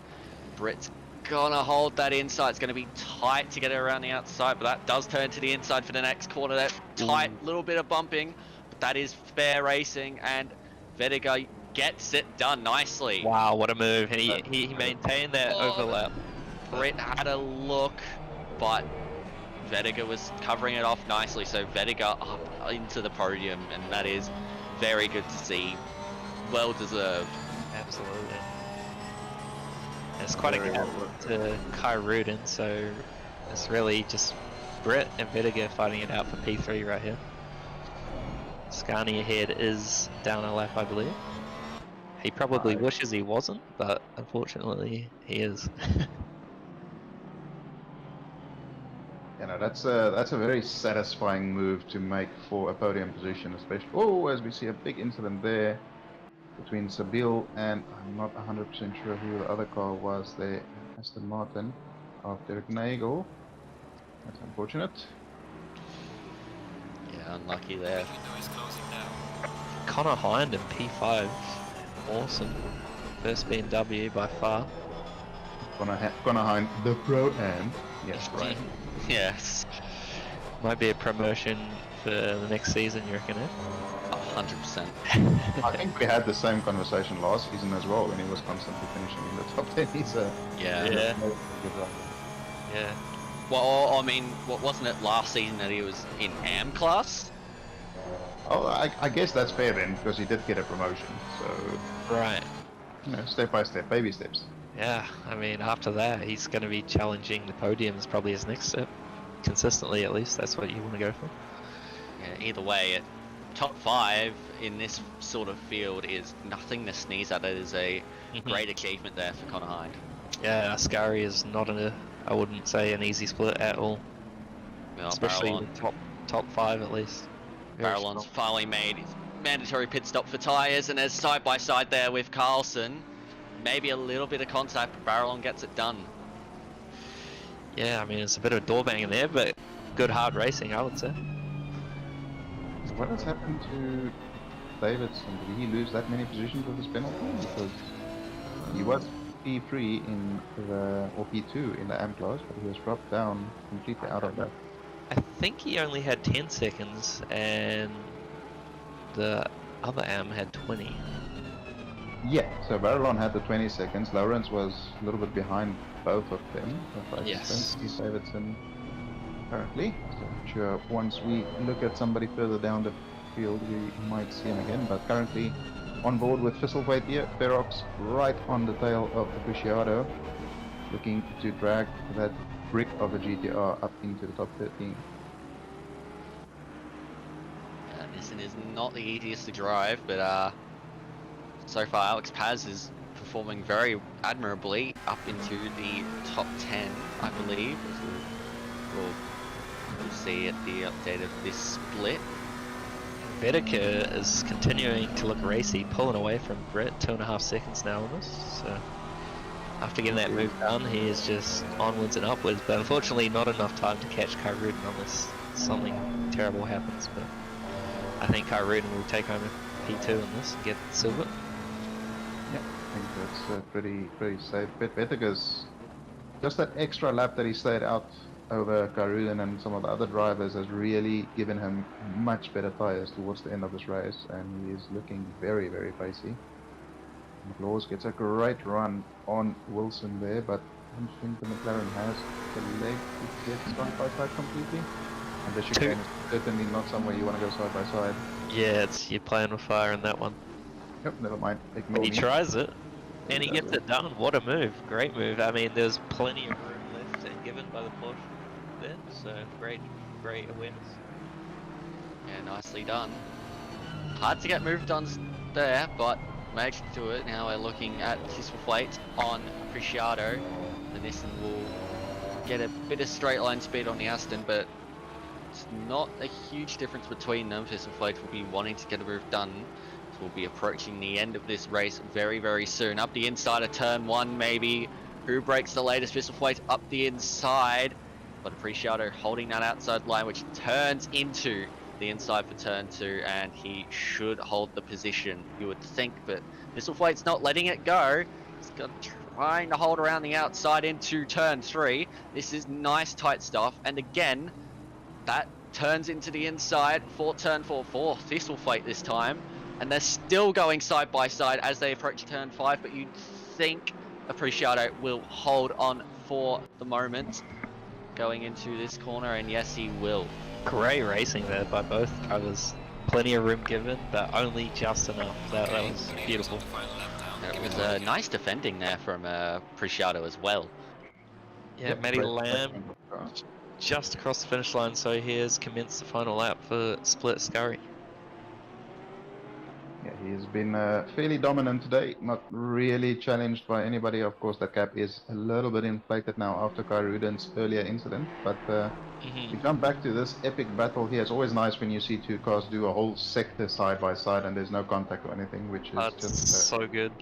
fantastic racing. So, And I wonder if we'll see them go too wide into the chicane. I think it's important to highlight on the last lap with the other two cars. It's sometimes you just got to concede the position, back out of it, and it's better to lose one spot than contact and then lose 10 spots. So I think that was a good call. it's a very, they call it a two-man overtake, where both cars have to sort of participate in making it happen safely. Absolutely. They're being very safe. It gets a great run out of the chicane. It's a car just meandering in from the Nordschleife, but he is not impacting their race. Just wait right on the back of him here. Here we go. Will we see too wide into turn 1 once again? He's closing slowly, but is it going to be enough? Aston's probably going to defend again. Yep. This time defends to the inside, and that allows Thistleflake around the outside. This time, but Appreciato escorts him off the road and defends nicely. Yep, closes the door there in an appropriate fashion. Rude but fair. You see Fleming there rejoining again. Some people taking some alternate lines. Matthew Lamb coming through the final corner. He will take yet another win in Split Ascari for this season. He has been pretty much flawless so far. Yeah, what a drive. Congrats to Matty Lamb, P1. The leader has finished See right. Karuden. Is that Vettiger ahead Vettiger's of gone Karuden? past. When did that happen? Wow. What a finish by Vettiger. He has absolutely played this to perfection. 3 corners to go, and he will take P2 in this race. Final chicane there. What a drive. P2 and P3, but yeah, round the final corner. I suspect that Karuden will be fuming because he was clear enough until his incident, but he takes Yeah. P3. Unfortunate. Line just behind him. We get a replay here of the move. Did Karuden just have a bit of a moment coming through the shoelaces? On the curb there, but he seems to keep it all intact. I think this might be a genuine move from Vettiger, possibly around the outside. Going into these S's, Kyrune tries to close the door, but Vettiger has none of it and goes all the way around. What a move. That was great, yeah. Using all of the confidence he has in that Ferrari to absolutely send it, and that is probably my drive for the day performance there. Yeah, that was pass of the day there. Final lap and then takes home in P2, so congratulations to Mr. Vettiger and Kyruden P3.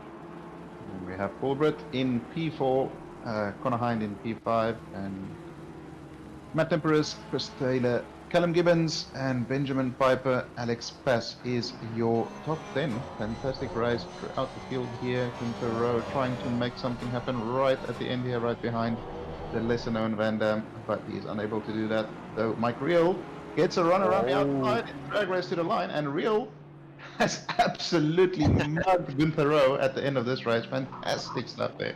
Yeah, half a car length in that one. Wow, nicely done.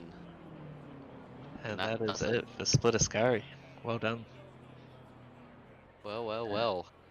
That is a fantastic race. The weather did its job, added some spice, added some excitement, and some fantastic racing after a couple of incidents in the opening laps, but nothing too malicious or egregious. I think it was a fairly clean race overall.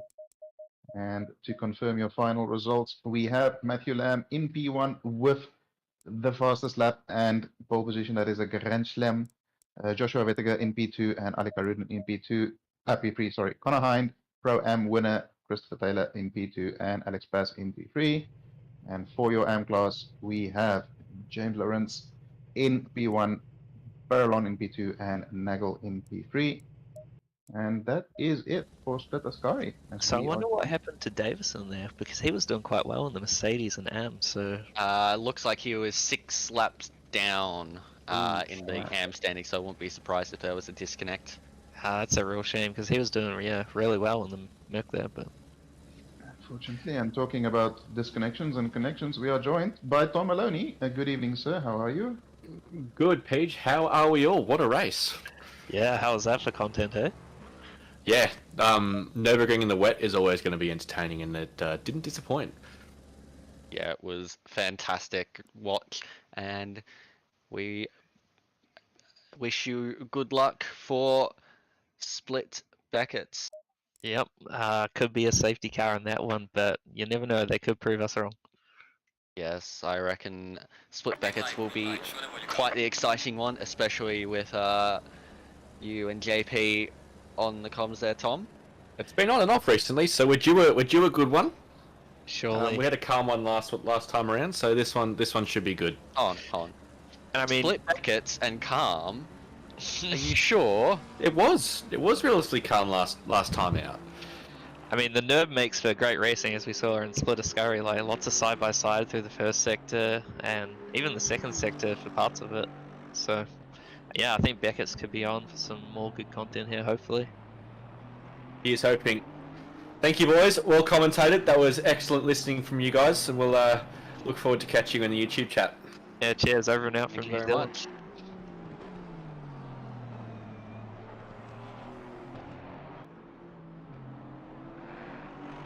We're just finishing off free practice here for Split Becketts. Ruggrass 17th to 12th on 27.5 PSI red hot tyres. Did you stay on wets? I'm assuming you mean 37. Okay, yeah. 37. That makes more sense. Yeah. Ferox, that was a great race, mate. Good ending there. That looked like a fun little battle there.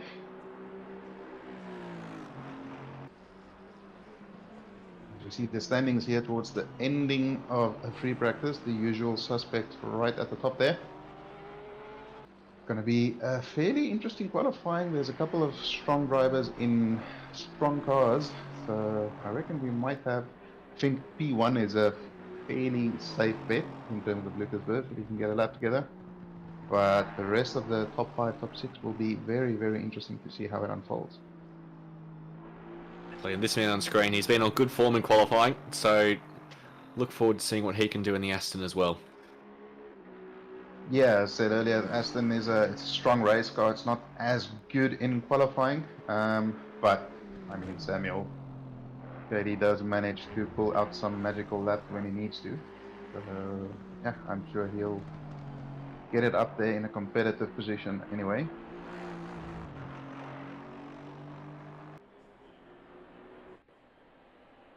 It is very sunny for qualifying, but it'll be interesting to see if the track is fast or optimum.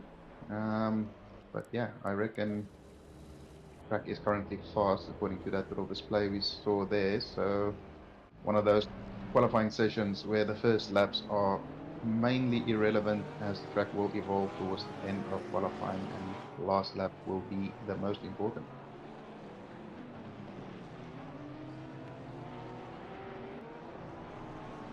So Tom, we always do this.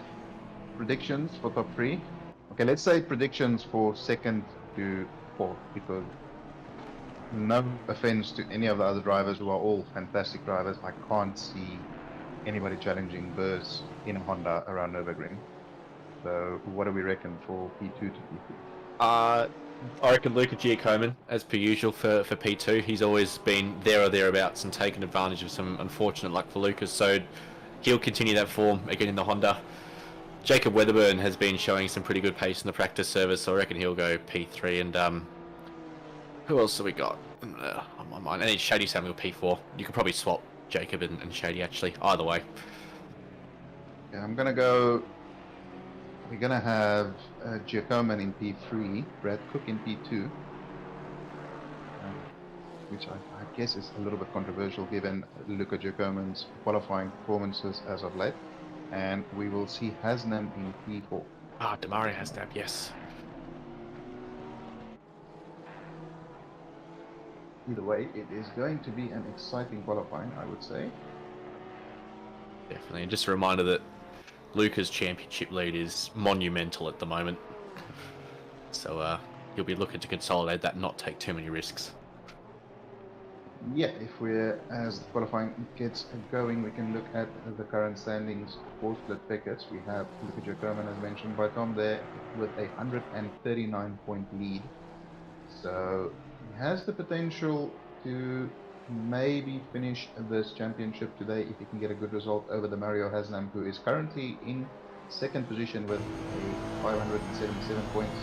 Lucas Burrs, having missed a couple of rounds, he is in third position on 424, so he's quite a stretch behind. In the Pro-Ams, we have Taufik Moyin currently leading the Pro-Ams with 309 points. Ramez Samuel, Shady's younger brother, not too far behind, only a couple of points behind Taufik Moyin in P2, and then Fahad Kapoor, who is not racing today, he is P3 in the Pro-Am class. And for your AMs, we have Mohamed Zikri on the pad. He is currently leading the AMs with 130 points.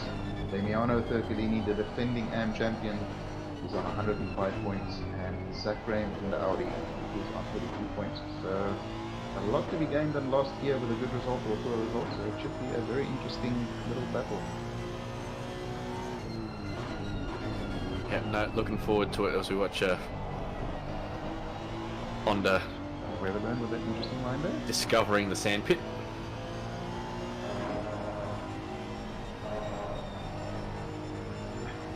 Darky in chat saying that the self-first drive in ACC in the wet shouldn't be a race.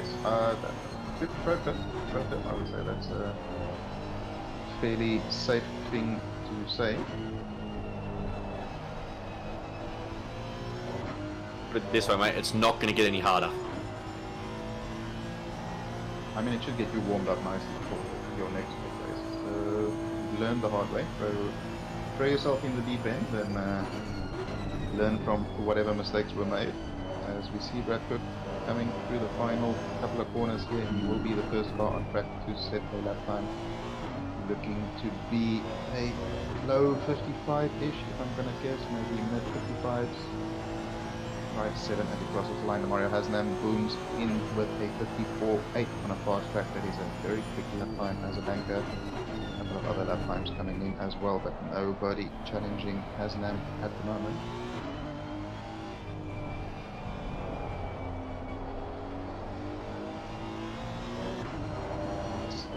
Follow them into this really tricky little sector here. It's such an annoying sector. As much as I enjoy this track, that is one of the most frustrating segments of corners. But it gets a very good exit out of there, running down to turn 5 as late as possible. Don't touch that inside curve, it will unsettle the car. Late on the brakes, down to second gear for the Honda. Get Honda power as early as possible, drive it down to the hairpin. This is such a tricky hairpin to get right. There's a couple of different lines you can take through there. All of them work, not all of them are equally quick. So he sticks to the tighter line. A lot of people take a bit of a V to get a good run up the hill towards Schumacher S's. Get on that curb, don't take too much of the inside curb, although the Honda takes it well. Use all of the track on the inside, all of the track on the outside. Late as possible on the brakes, use as much of the track on the outside. Misses the apex ever so slightly there, but carries a lot of speed through. This is a very tricky corner where you need to be on the power probably a couple of times earlier than you think. And then it's a very long run down this little hill and then through the dip, up the hill towards the Honda's nemesis, the final chicane at Nurburgring. Very tricky set of corners to get right. Hits the curbs, doesn't hit any of the sleeping policemen, makes it through safely. Didn't look too aggressive, but it's late on the brakes. Definitely a quicker lap than his previous one, looking like it will dip into the 54s, although he does dive onto the sand there. That's going to cost him a bunch of time, and he backs out a little bit. But a very low 55 there from Brad Cook, so he moves up into P3. Yeah, Lucas Burst with a 54.4, which on a fast track is just ridiculous. So I think we take the gaps from Demario Hasnam, and if we do that, it's pretty close P1, P2, and then P3, P4, all within hundredths of a second of each other. Yeah, I think it's a similar situation to what we had in Ascari as well, where Matthew Lamb is racing in a in a GT3 car, and everybody else is in that sub-formula of GT 3.5 or whatever you want to call it. PJ Coleman there gets very close to Lucas Burst, only 4/100ths behind. That's a very competitive lap. But I reckon we will still see these times tumbling down as the track evolves throughout the session. And as well, doing that in the BMW is a mighty effort. It's a strong car, but it's not as strong as the Honda or the Porsche. No, it's certainly not. This is one of its better tracks, I would say. It's not too bad here. But yeah, that's sort of a nominal time on the current track conditions. It's a bit wide up, maybe an invalidation. Yep, you can see he has burned it off. Dive into the pits, get some fresh rubber on, and try again. Lucas Burst. His Pro Series livery is really nice. It's like an aggressive version of this one. This one is a little bit.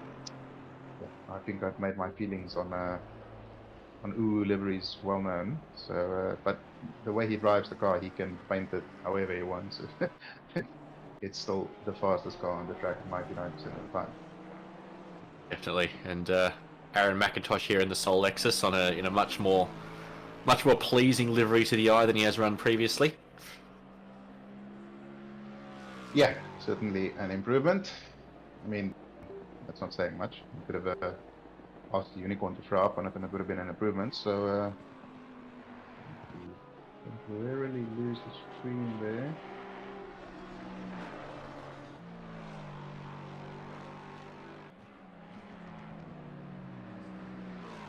Did you lose the stream as well, Tom? Or Haven't just sent you a message.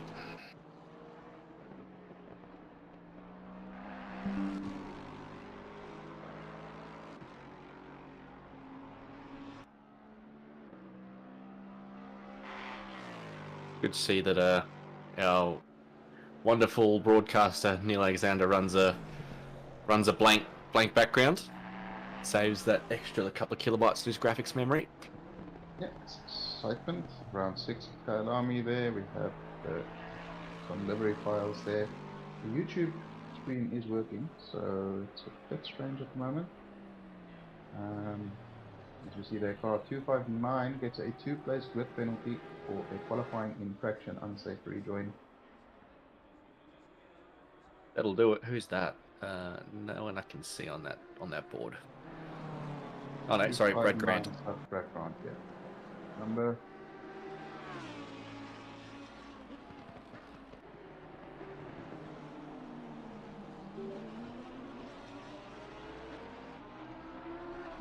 Can you hear us? There's an issue with the stream, please. As we see, Alika Rudman is injured. Howdy, mate. Good result. Unfortunate little incident there, but you had a good pace throughout.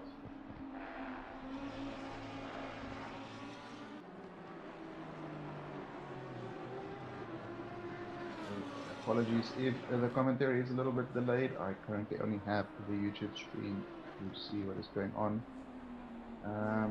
Lucas Burst still in P1. Lucas Yerkerman not too far off him. Jacob Weatherburn pops it into P3. He's only 2 tenths behind. Mario Haslam sitting in P4. Shady Samuel in the pits at the moment, getting that final set of tyres on for one last run. In P5, Brad Cook in P6. Rialto Ristafani sitting in P7. Mr. Rechuti, who we are on board with currently, is in P8. Yeah, no particularly surprising results up here. I think, good to see like your Pete Chalmers up there in P11. That's a good start at qualifying for him. A couple of minutes to go, obviously, but P11 from him is a good result. Dean Scarman, P14 in the pits as well. That's a fantastic effort from the Soul AM car in the top 23. Yeah, definitely getting the most out of that Honda in the AM class, putting it up there. We have Joseph in the silver class. It'll be interesting to see when he gets classified where he goes. Based on his results that we've seen in previous rounds, I would say Pro Am most likely seems like the go. Of course, everybody's favorite James Convoy, currently in P19, will be looking to improve on that. Not sure if the McLaren is particularly good around here. Doesn't seem like it's Convoy's track, but Mr. German has improved by 100, so he is ever so slightly closer to German, but not quite close enough.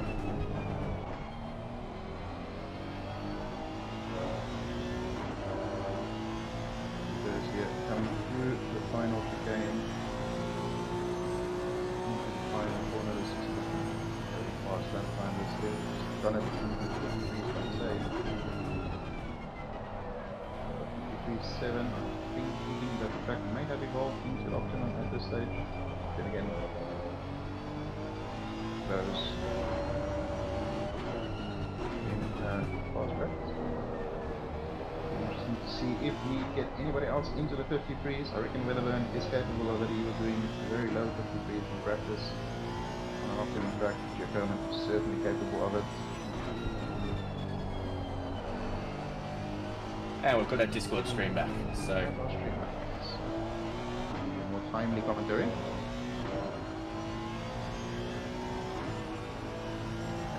So on board here with Lucas Burst, he is 7 tenths clear at the top of the table at the moment, which is a pretty dominant effort, I would say. Reminds me of Lewis Hamilton at Austria a couple of years ago when it was so wet and he was almost second clear of anybody else in qualifying. One of those type of performances. No, that's going to piss off a lot of Max Verstappen fans because I didn't mention him, but whatever. Yep, so far, the usual suspects up there. I think your prediction is fairly close at the moment. Shady Samuel is making you miss out by 5 1,000ths of a second. So on Shady, 5,000. That's just a missed shift. Berzier coming through the final couple of corners. Will he improve yet again? He still has enough time for one more lap to assert some more dominance. Coming around the final corner, will be crossing the line. He improves to a 53.4. Please, sweet baby Jesus, tell me this track is optimum, because that is just disgusting. There's a bit of traffic here, so he's got a wonderful toe, but a lot of mess to get through in this last corner. Bit of aero wash to deal with. Oh, and Stewie Matthews drives it off the track. That is not ideal for Samuel there. He does improve with a 54.4, and that is good enough for second place, and he is a second off of the leader, which, yeah, that is certainly a special lap by Mr. Burst there. So Shady Samuel putting in a stonk overlap there, but look how close it is between P2, 3 and 4. And actually throughout this whole pack, it's not a massive spread in terms of the gaps.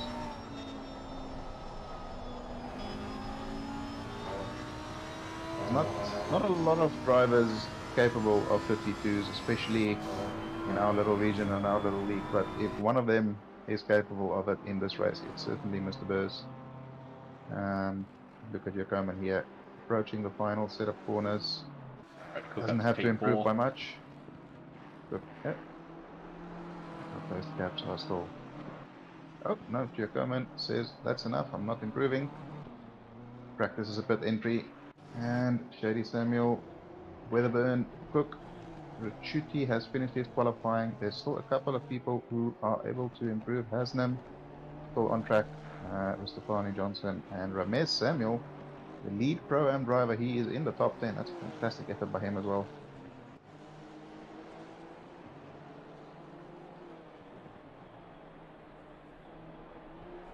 Yeah, I didn't know that ACC added LMP cars, but apparently Burrs is the only one with that DLC because he's just LMP3. Yeah, just doing stuff that nobody else is able to do. As we are on board here with Jacob Weatherburn, he'll be looking. It's not a lot of improvement needed. All he needs is just over a 10th, and he will jump from P5 to P2, coming through the Schumacher SS. Iconic set of corners there. Honda is a fast car around here, but as we are well aware from last night's in-game chat, it's quite a tricky one to get around here. You saw the way Lucas really had to jockey the car through that last chicane, almost backing into both direction changes. Let's see what Mr. Yoda, Jacob Wedderburn, is capable of here. 3 more corners to go. Very late on the brakes, misses the apex a little bit, but maybe that is the line in the Honda. It's a fair chunk of that second part. late on the brakes. A little bit of understeer there, under braking. It's going to be a low 54. Will it be low enough? And it is good enough for P3. He is 2 15 hundredths of a thousandths. second covers P2 to P4. That's ridiculous. Great stuff. What a good qualifying session as well. Shady Samuel really getting the most out of that car. That is looking very, very cloudy. It's wet. The track is wet. Did I see that correctly?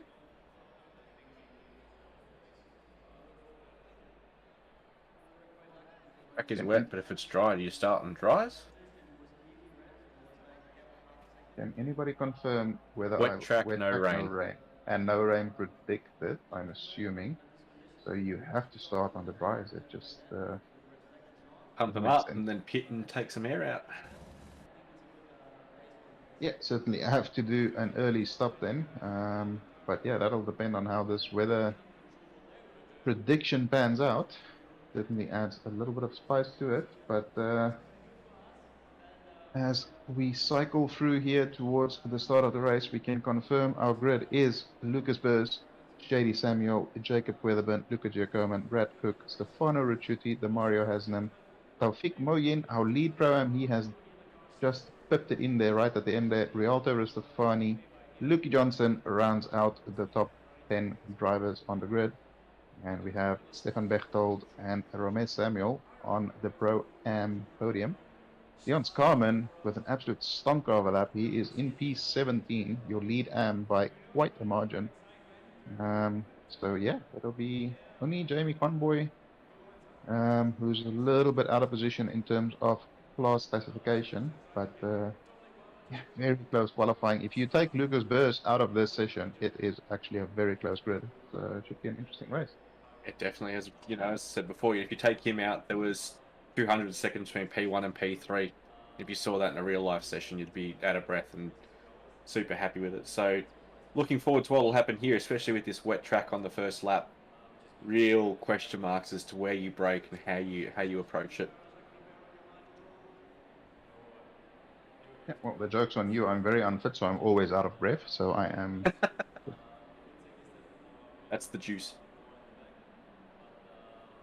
I don't drink orange juice anymore. But yeah, we are approaching. This season has gone by a lot quicker than anticipated. This is the second last round of the Simrigs Sprint Series, and then of course we do have the Pro Series coming this Saturday. Where are we going?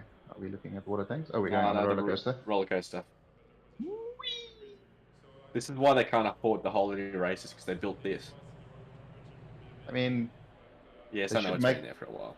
the roller coaster cars look like Formula One. They should put like a Formula One car on it. That'll But then be they a have to pay cool licensing. It doesn't have to be an actual Formula One car. Ooh. That goes up very quickly. Yep, I love the part where it goes into the ground.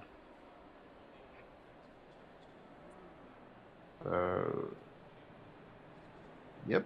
Hello, Satan. Can we visit? I love how it's actually. It keeps going. animated. It's like the pipes you used to lay in Sin City. Just Yeah, exactly. Connecting areas. Does it continue on the other side of the stand where it comes out? Asking the important questions. Is it? Nope. Kunos's 3D modeling Nope. department can hang their head in shame at that. But formation lap's underway. We'll get a real idea of how that track's quite wet. A lot of puddles. But it will dry out very quickly given there's no rain and there's a fair chunk of cars going around the track. So it probably might be one of those rare occasions where it goes straight from greasy to optimum, which we've seen once or twice before. But yeah, I don't think it'll be a tricky first or two laps or so. Can we give a preemptive RIP to the cones because they will not see the second lap? Anyways, they're still alive now. Chat, what's the chance for safety car here? What are we going for? Yes. Fair enough. I mean, I tried to be optimistic the previous round, and my optimism was shattered after a rather unfortunate incident, and it wasn't in the first sector, which made it even more disappointing. Question actually, the last poll was, will we see precipitation for split Becketts? Does this count as precipitation? Because it hasn't actually occurred as far as we can see. The track is just wet. We don't know why it's wet. I mean, there has been precipitation, but it is not precipitating. So, is that technically it's a no, I would say. Yeah, we haven't seen precipitation. We've seen the result of precipitation as the cars form double file. The safety car will slow them all right down. Ferox, yes, it is cloudy. It is quite cloudy, but there was no rain predicted. So I reckon this. I'm assuming everybody will be on the dry tires. Will be 5 cars have gone off track on the formation lap, so that's good to see. Oh, we have a cone cam. That is good to see. Safety car sprints off into the pits. Lucas Vers will take control. I don't think Shady Samuel will be much of a concern for him into turn 1 with the Aston's acceleration, but Weatherburn and Giacomin will certainly be looking to gain a position coming into the start of this race. Shady pulls up alongside Lucas and slows the gap a little bit. We are about to go racing for split Becketts. Green line. Give it They all get to you the can. line and we go green. Lucas Burrs is away very well. Weatherburn with a great launch. He's already side by side with Shady there. Really putting the pressure on. He backs out of that smart decision. Look at Giacomin trying to make it 3-1. A little bit of contact by Samuel and Burrs. And Giacomin and Samuel are both off. Burrs is able to continue. Weatherburn has survived. Stefano Ricciuti has gone from P6 or 7 up into P2. Further down the field, no impact or contact at the moment. I don't see any yellow flags at the moment. Fairly clean racing through the rest of the pack, but they are coming into a very tricky part of the track where it's very easy to make a little bit of contact. Then McLaren closes the door on the BMW there, and he is sent around. That was a very unfortunate incident. Only one car involved until the Ferrari decides to join the action. That is Brian Pong goes around, and I think we have a safety car. Yes, we do have a safety car. So it was relatively clean, apart from that sort of the first two getting entangled in each other, which was just, I think, unfortunate turn 1 things. I don't think anyone was particularly sort of at fault, just too many cars trying to occupy the same amount of space, but that stuff at turn 4 was a little bit messier. But shout out to Stefano, launching himself up into P2, taking advantage of all that mess. Yeah, no, fantastic start there. That's Giovinazzi in the Formula 1 always had these fantastic starts where he gained a bunch of positions on lap 1. So, no, he survived. I think it'll be interesting to see that replay. I think it was just, as John said in chat, who knows physics. Very slight contact that got completely exaggerated, and then, yeah, all hell broke loose after that between the two drivers at the front. But Burrs happily got away with it. Replay here. You can see Weatherburn with a great launch, but he does pull out of it, which turns out to be a smart decision. He avoids all of the contact. Tiny bit of impact there between Samuel and Giacomo, and they both just go veering off track. Such an unfortunate incident. You see Ricciuti there on the outside, keeps his nose clean. Avoids all of the drama, goes around the outside of both Hasnam and Weatherburn. Samuel and Giacomo did well to keep it out of the wall. We don't even have that much damage either, so play on. That sun is... I know there's lights on, but it definitely looks like there's some sun and shadows now, so that track will be bone dry. Yeah, I reckon we might have at least a fast track by the time the safety car comes in. Everybody has caught up with the safety car. I don't think there was any particularly huge impacts that would have caused a lot of damage, so...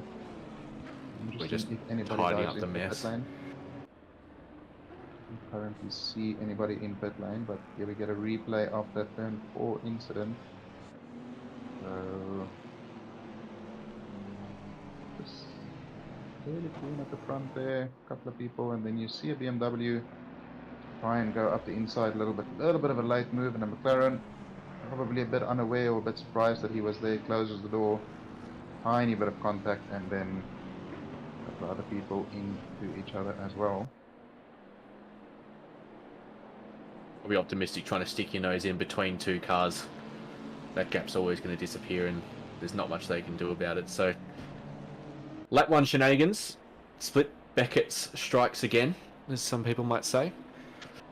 Yeah, it's such a tricky area there as well, and as you said, physics makes it look a lot worse than it is, but it's an area where the field contracts and sort of concertinas quite a lot there, and closing speed is probably a bit more than some drivers anticipated, and that just led to some small incidents. So we see only 2 cars, car number 5 and car number 6, that is Shady Samuel and Brian Kong, who has pitted. I reckon there's a good chance they might be able to catch up with the field here if Brian Kong gets a move on. Who else has had a good start that we can see? I think Aaron McIntosh was been about 21st at the start. He's up to 15th. Jamie Conboy, same sort of move. Demario Hasnam up to P5. I think he started P7, P8. Yeah, overall, fairly clean start. Jamie Cornboy. Cornboy. Boo.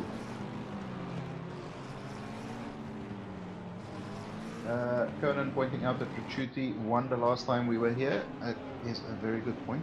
He is very good around this track. I remember battling him in a Enduro a couple of seasons ago, and he was annoyingly fast and very difficult to overtake. So, although I must admit, as fast as Stefano is, I'm not sure I see him challenging Berth at the front unless Berth has some dramas.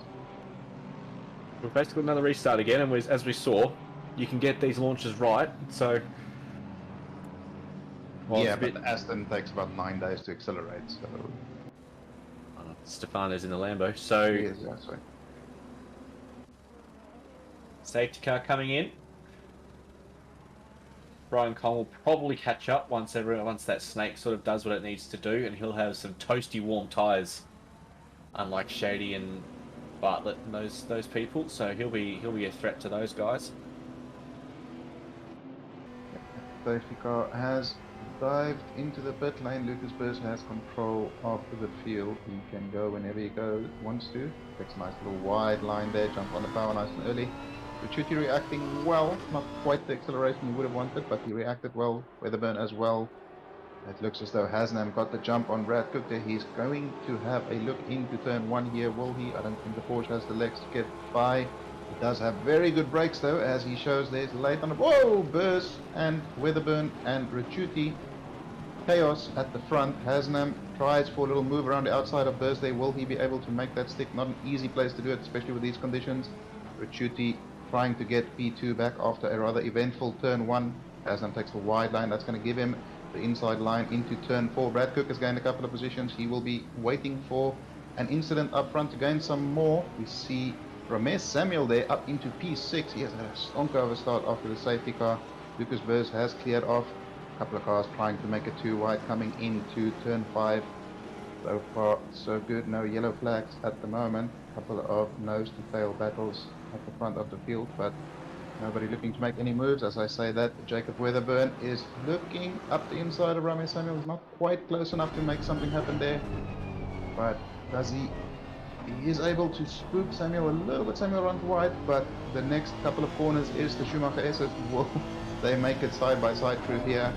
Weatherburn not backing out this time. He keeps it on the outside, forces Ramesh to the inside, and a fantastic move through the SS. That is not an easy overtake to get done. Will Ramesh send it back up the inside? He does not. He backs out of it, and that's a position gained or regained for Weatherburn. And at the back of the field there is a lot of cars very closely packed together.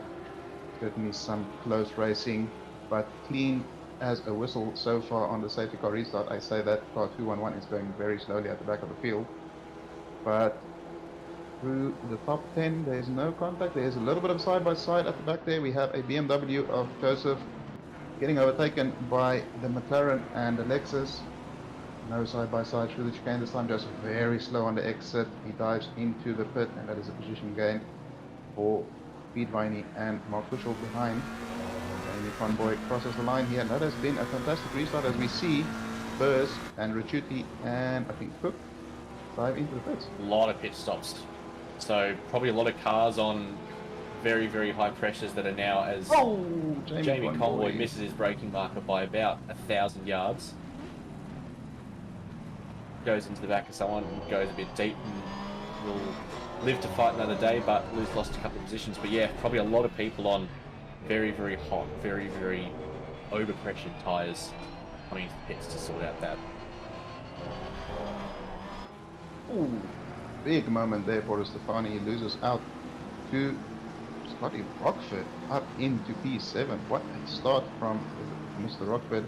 His new gear got a brand new direct drive wheelbase, so he is making it work. We have P Chalmers just ahead of him. So a couple of guys with some fantastic starts to this race. That is Chalmers looking for a move on Moyin into the hairpin. Rockford joins the little battle here. Aslam currently leading the race. He's 2 seconds clear of Weatherburn after the shenanigans on the restart.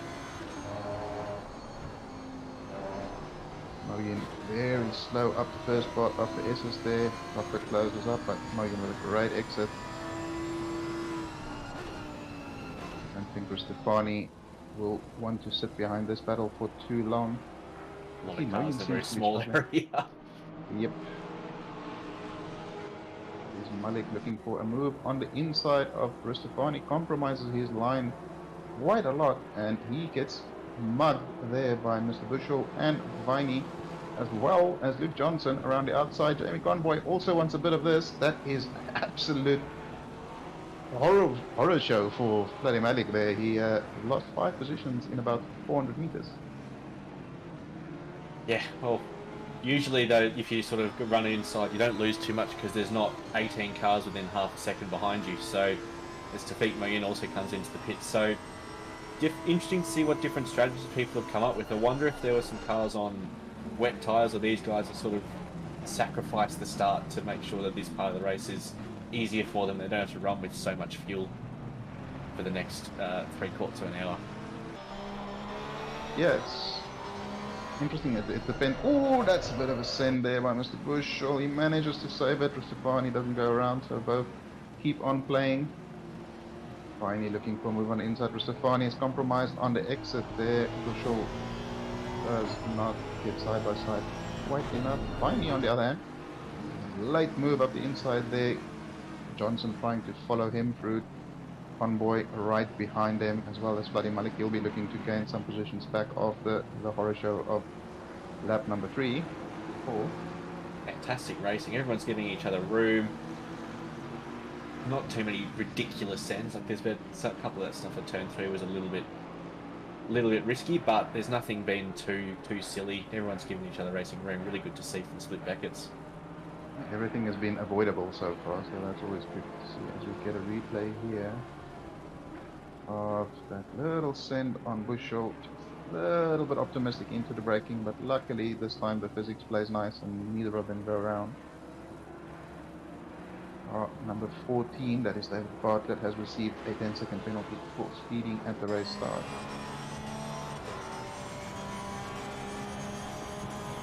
Currently Haslam 2.4 seconds ahead of Weatherburn. That gap's not really opening up. Bechtold running in P3 as the lead Pro-Am driver. We have 4 Pro-Ams in the top 6 at the moment, which is a rather unusual sight. How good is that? Lucas Burst poking his nose into P23 behind Brett Cole. So it'll be interesting to see how much time he loses in all this traffic. Will he sort of see the benefit of that early pit stop and his fresh tyres? Or is that heavy fuel going to make his life miserable as Pete Chalmers goes, well, icy deep. No, that's not Pete Chalmers, that's The other Pete.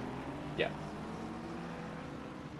Yeah, no, that's, I think unfortunately for Burrs here, he might lose out quite dramatically because he has a lot of traffic ahead of him. If you look at the, where is he running at the moment? Oh no, actually he's running in clean air, so he doesn't have anybody on track ahead of him, so he might still win out in this.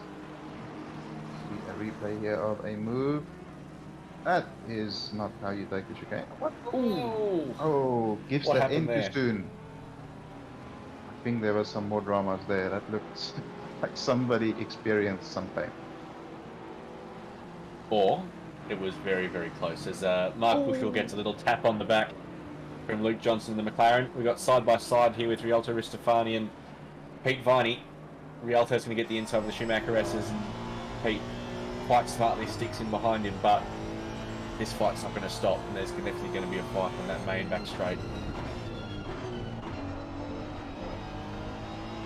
A couple of these corners where it's worth compromising ever so slightly on the entry of the first part of the sector to get a good run out of there. Viney this time not quite getting that right.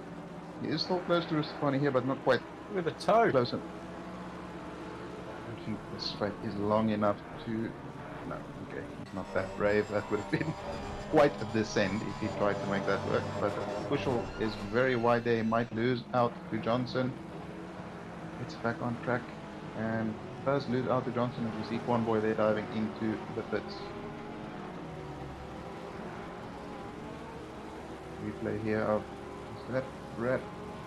No, that is Ramesh Samuel getting turned around by Stefano Ricciuti. That is quite unfortunate.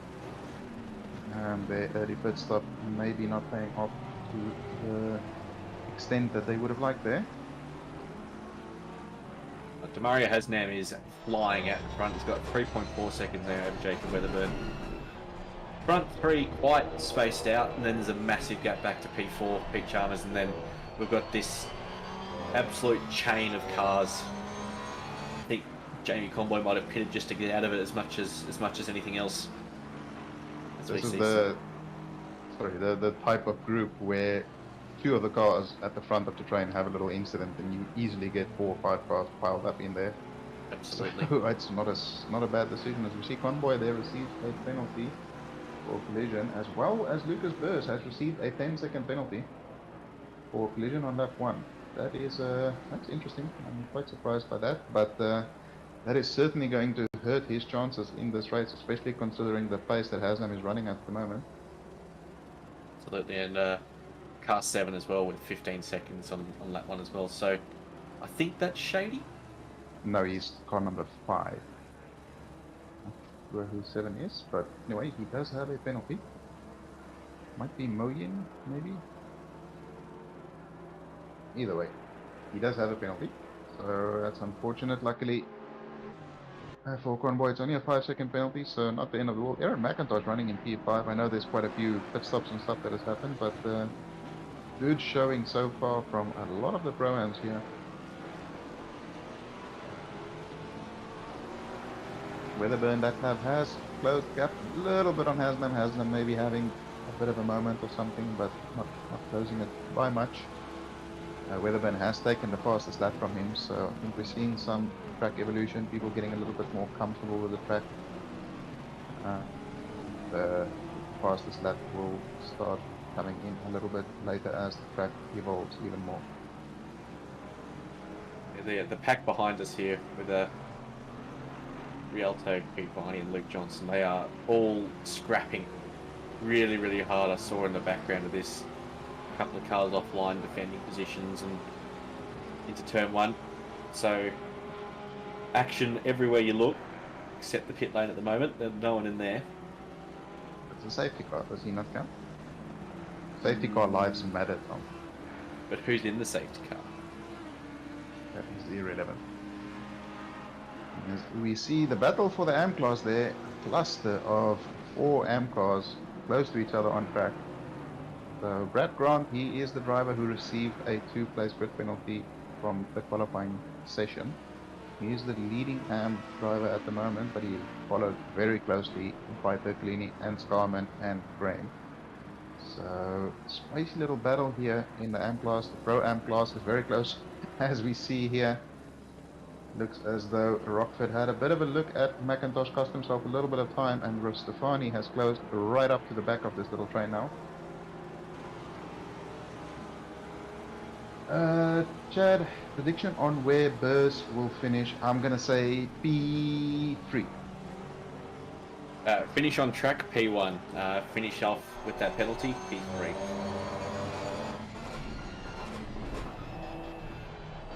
That goes to 6. Does not believe in the talents of Mr. Burrs quite as much as anybody else. Grateful. As you can see, McIntosh here. Just showing that nose to Chalmers into turn 1. He is very, very, very late on the brakes. He does make the apex, and that's a fantastic move. Unfortunately for Viney, the move that was made on him not quite as fantastic, and he goes around and he has to wait a very long time before he can rejoin the track. be interesting to see what happened there. But that was a send and a half from McIntosh, but he did pull it up, so Made it not work. necessarily a nice move, but it's a fair move. Caught Pete Chalmers napping a little bit, but fair play. He got it onto the apex and got it turned, so it wasn't unfair. Yeah, no, it's I think even McIntosh will be surprised that the Lexus actually stopped and made the apex there, because it's not usually the best car on the brakes. We get a replay here of what happened to Mr. Viney into turn 1. Is that Luke Luke Johnson, who just completely missed his braking there. That's going to be a slap on the wrists for him there. That's very unfortunate for Viney. He was very much at the center of that little battle pack there. Once again, the McLaren brakes just sort of catching someone out. Yep, it's a tricky braking zone as well, because there's no PM marking. You sort of brake at a road, but certain cars can brake a little bit later. But yeah, not the best actions there in terms of avoiding, but you know, we live and learn. Good point, John. Steer left. No murders happen. You go off. Everyone moves on. There's Chalmers with a great run here on McIntosh, side by side into the chicane. Will somebody heal? Chalmers healed. Bit of a squeeze there from McIntosh, but all is good, and they both make it through safely. Sorry, Rockford. A little bit wide there, but very late onto the brakes. Those new load cell pedals certainly paying off for him at the moment.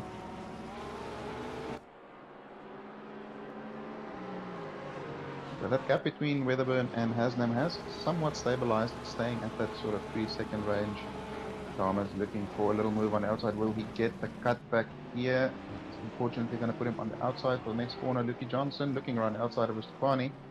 He has a bit of overlap. There's some contact with Rustafani. Great little trip through there, but they both keep going.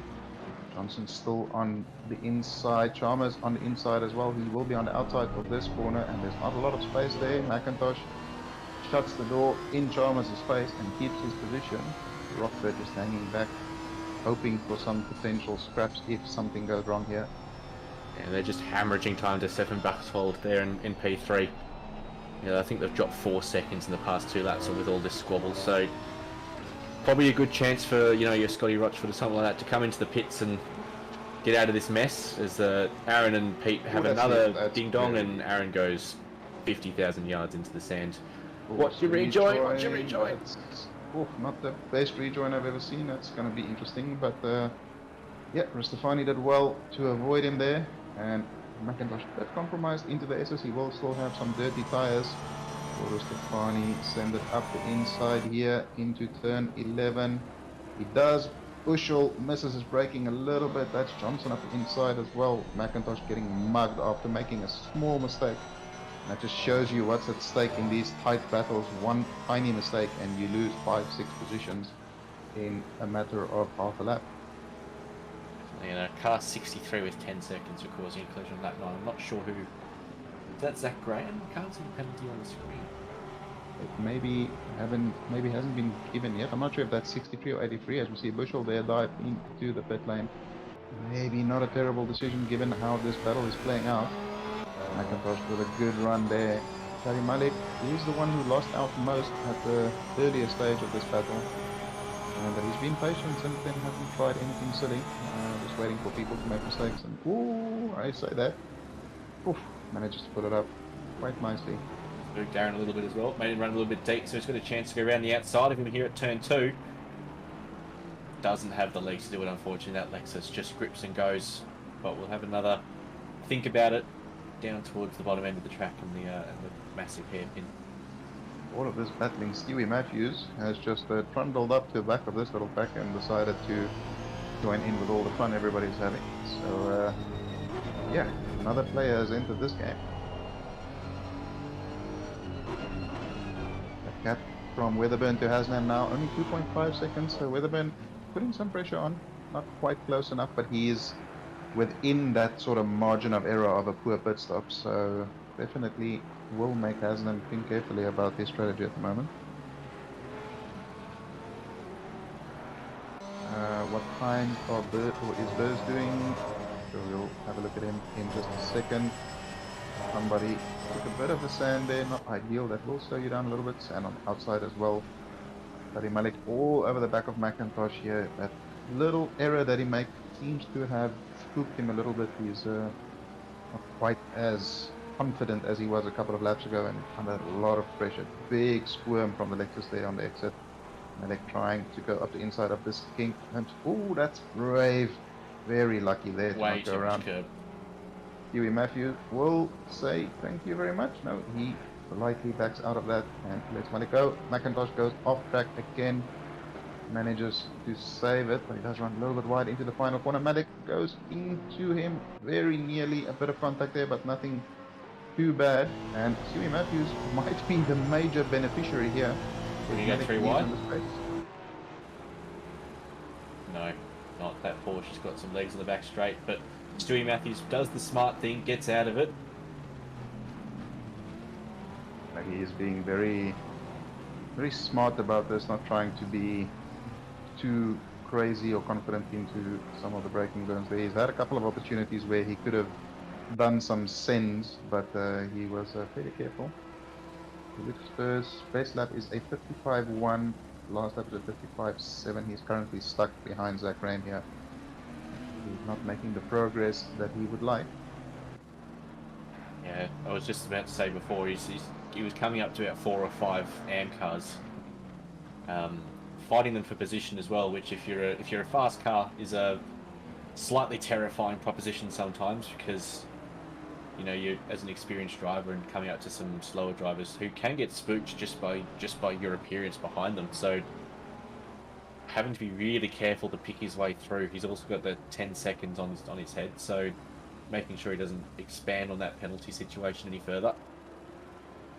Yeah, he's certainly getting affected. If he can get past Graham, he does have a fair chunk of clear track, and it does appear as though he is past him now. So he has some clear track to put in some fast laps again. Car number 19, that is Luke Johnson. He has received a 10-second penalty for that incident into turn 1 with Pete Winey. It's unfortunate for him there. That's going to drop him out of this little battle after the pit stops has played out. Scotty Rockford dives into the pits. Does Johnson follow him in? He certainly does. That is going to relieve some of the pressure on Chalmers there. He can do some clean laps now without worrying about an attack from behind. Stewie Matthews into the pits as well.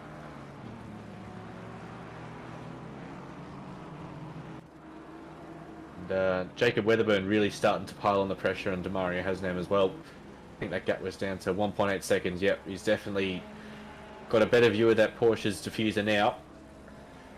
Very interesting to see where these boys would come out relative to your Lucas Bursts and your Brad Cooks and Luca Giacomans. Luca Giacoman, after being speared off the track on lap 1, that's a mighty recovery from him to be net P3-ish, depending on where these guys would come out after their pit stop.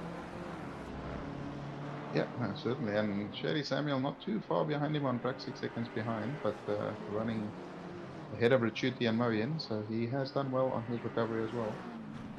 Mark Bushell, 5-second penalty for a collision on lap 10. That may have been for a little incident with Cristofani. I don't think they made contact, did they?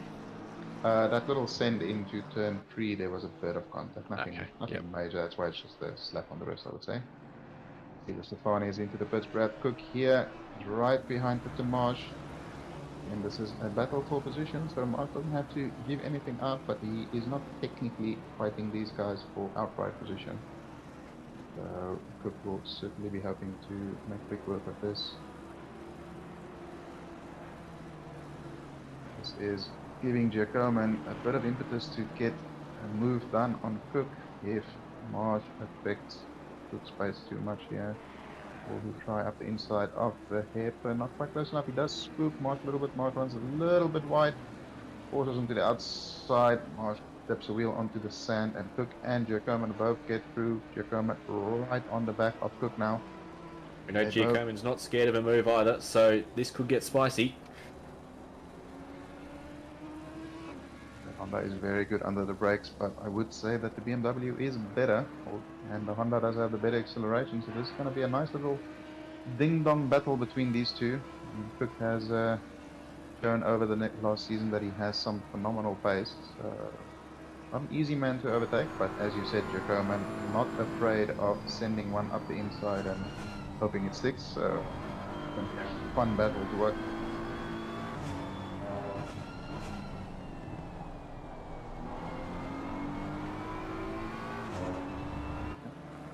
projection here of how far. It's 9 seconds to Brad Cook, 2 seconds. So these guys are about 11 or 12 seconds behind Lucas Burst at the moment on track. There we go. Ooh, there we go. Cook not being too aggressive in terms of defense, although he's fighting back here into turn 2. He's up the inside, not quite enough, and Giacomo takes that position. We see Ricciuti has received a 10-second penalty for a collision on lap 6. That would have been the incident with Ramesh Samuel in the hairpin. For the first time today, we see Mitchell Bendyke in his customary ugly livery, even though ugly livery round is only the last round of the season. We're doing ugly liveries this season? I mean, they're doing it in rookies, so... but he does it every season for every race. I'm looking forward to it. I know all these liveries, there's so much effort goes into it, but ugly livery round's the best round. I mean, Bug Wilson already wins ugly livery round, I think. Doesn't he? Maybe. What time? What's Luca's best that time? I think it was a 55-1 or something. No, that was Lucas, I think. What was Luca? Oh yeah, Luca. 55-2 for Luca there, 55-1 for Burrs, and 55-6 for Cook. So Burrs certainly the fastest man on the track. Is he fast enough to negate that gap? We're on the Very halfway interesting mark. once Keep this pushing. pit stop plays out, as we see Stefan Bechtold and Pete Chalmers, as long as Stefan March, dive into the pit lane. Brad Grant running in P4, having taken a penalty and started, I think, P22 at the beginning of the race. I know there's still some pit stops to complete and stuff like that, but he has had a fantastic race so far, under a lot of pressure from Percolini, but not cracking at the current moment. And I will say that livery of his is fantastic as well. I really like that. McLaren. Yeah, that Crow McLaren with just those colors work really well together, and very clean design, but I really like it. Yeah, definitely. I think Lucas might have the pace to negate his penalty. You know, he's come into some clean air and some really good times to put the hammer down. He is hoping he's put enough fuel in. That would be my biggest question, because he did pit very early.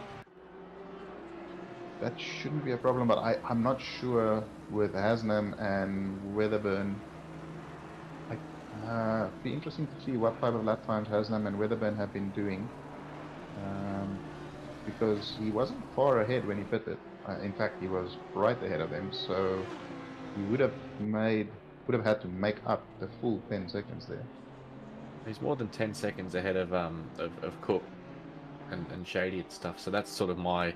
I'm assuming that Jacob's in the pits now, so we'll sort of see where they pop out. That'll be the indicator as to whether that 10 seconds is going to have an impact. So Jacob is in the pits. Lucas is coming along the back straight through the King right now. It's very tight. He still has to handle the chicane as well as the final corner. Weatherburn is still stationary. Lucas is approaching the final corner. How long until Weatherburn starts moving? Lucas coming around. I think he has him. Yeah, easily. Although Weatherburn is right towards the end of the pit lane, so he's not gonna... he comes to be fast. Question is, will Giacomo get him?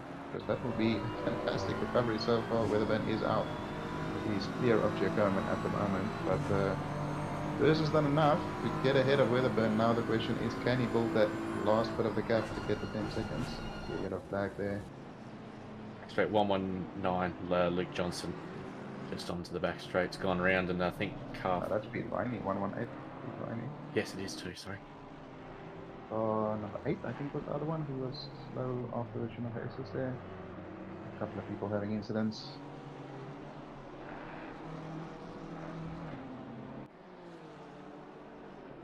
So yeah, as things have played out, Luca Giacomo is... ACC things taking a little while to update. Let's just give it a couple of seconds to figure out what it wants to do with its life. You can get an updated leaderboard. The Picmo in here running in P14 behind Stefan Bechtold. Replay here. Pete Viney coming through turn 11 and 12. All by his lonesome, takes a bit too much curve. Car says nope, not like that, and does a little loop. No damage, but not going to be good for the tires there. It's coming around to make him wait as well, just for good measure. Hasnam still running, but based on the gap that Spurs has on Weatherburn, which is 8 seconds already, he has just absolutely obliterated that gap, and he certainly most likely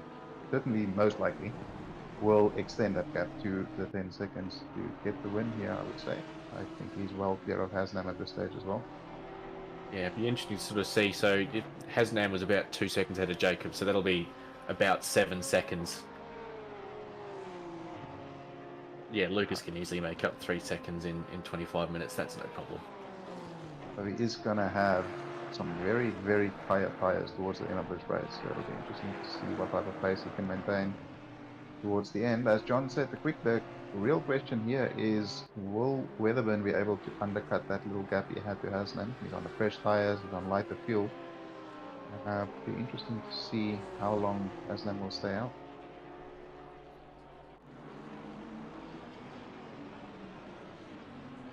Luka Giacomin has taken the fastest lap now, so assuming we're into the 54s. And he is 3.3 seconds behind Weatherburn at the last measure, so Weatherburn might feel some pressure towards the end of this race. It's going to be an interesting finish. These guys are still running the bender strat, running as long as possible.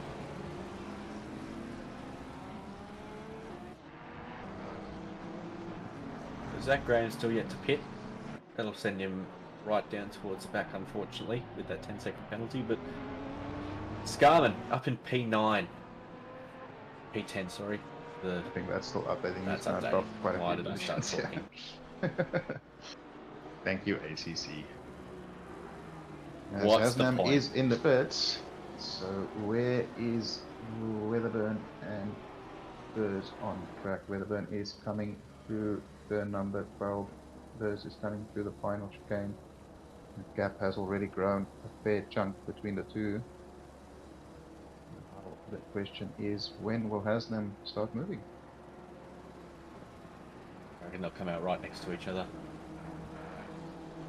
There's already 11 seconds clear. That's not ideal. That's not how you're going to close that gap. Jacob. Haslam is moving. Weatherburn around the final corner. Haslam still in the pit lane. He will get back up to speed. This very tight into turn 1. He will be behind. His tires will be up to pressure. I say very tight. A couple of seconds clear. So I'll just ignore him. Apparently I'm more on. Yeah, I think Jacob had a rough fight because Lucas only 1.5 seconds behind now. He's made up so much time.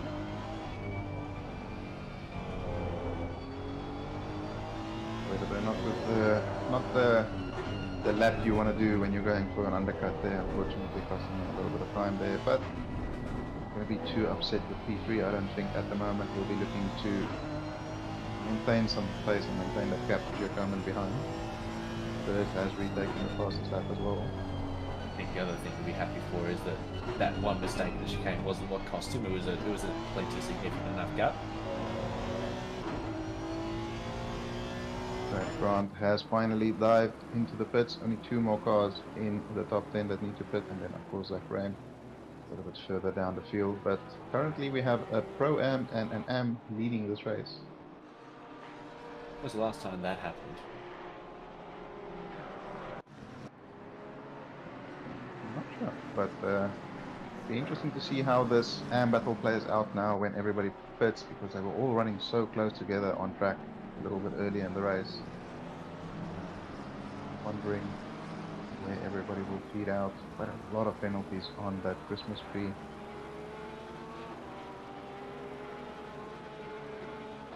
Looks as though the leader is pitting. I'm gonna get something right today, I promise. Lucas Burst is coming up on P2 on the road as well, so Ooh, that's not wide. Without knowing the pace gap, that might happen at a pretty rough part of the track for him, because they're not right on top of each other, but Lucas will be catching up pretty quickly as that McLaren is allergic to apexes and drifts around this final sort of elongated chicane. Can somebody send David Bartlett a Google Maps link to the apex there at turn 11, because he was not able to find it. This is a tight battle here. Whoa, okay, that No, cars don't do that. That was confusing. Lag. Okay, so we have Floody Malik at the head of that right there. This is Jamie Conboy and Luke Johnson. Both of these guys have had some eventful races so far. Conboy, of course, has that 5-second penalty that he would be hoping to get through and clear off Stefani with the fastest lap now. So a few fast guys throughout the pack here. Yeah, I think Rialto will have some fresh tyres and looks like he's in some clean air as well. I say that he's the second behind Scotty Rochford, so probably on a mission.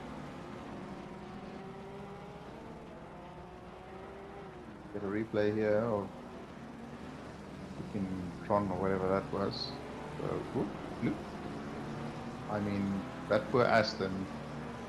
What do you do? That I've never seen a reverse drift. That is reverse angle. That's bonus points all around for everyone. I'm just going to turn in and take... Oh, never mind, there's a car going the wrong direction. Facing the wrong direction, but going in the right direction. So, fastest lap time would be Stefani. We haven't seen that yet, but I'm sure Mo will be kind enough to go on board with him at some stage to show us what that lap time is.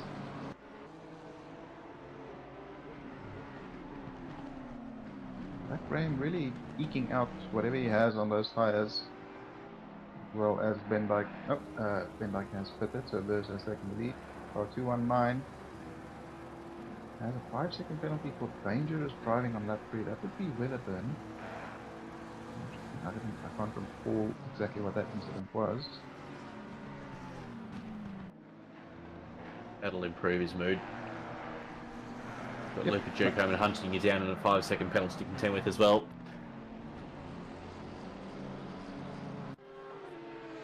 Conboy just dropping off a little bit there from Johnson.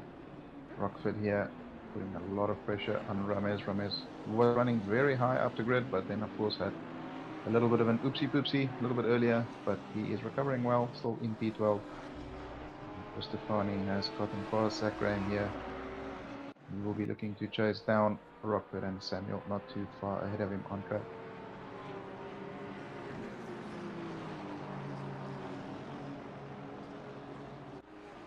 Chris Marshall here in the Pro-Am class. He's just behind Brad Grant. So Bertolini is in the pits. It'll be interesting to see where he comes out in relation to Grant. They were very close to each other on track before the pit stops. Will they still be close to each other on track after Brad Grant has done the boogie woogie through turn 11 with his internet connection there?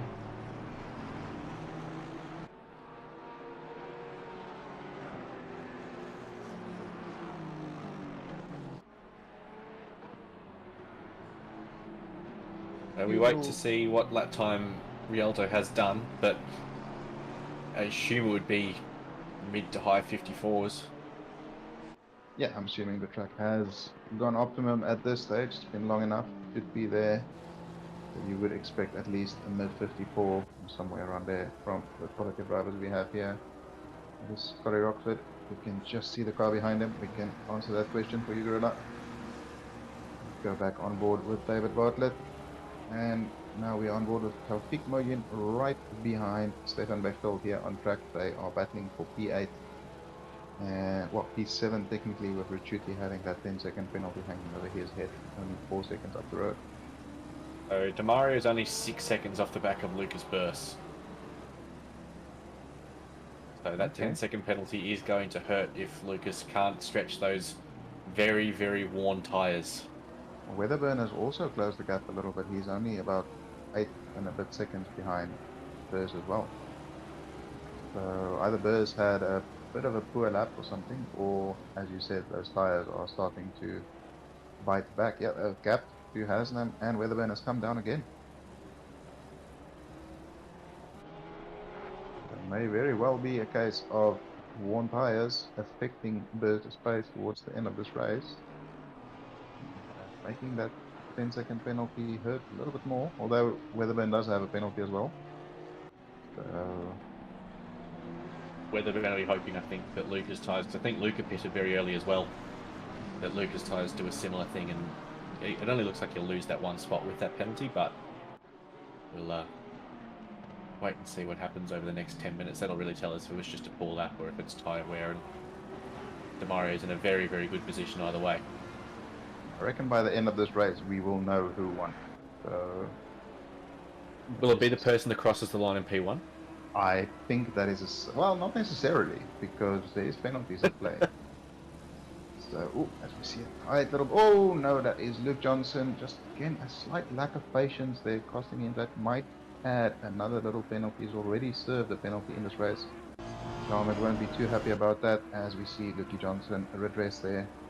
Nice to see a bit of a gentleman's act there, not required, but always nice when you are on the receiving end of it. And Zach Graham breathes a little bit easier as the two cars behind him start bonking each other. Stefani has officially closed the gap to Rockford here. Haslam has taken the fastest lap and slowly but surely dragging that gap to Burrs down.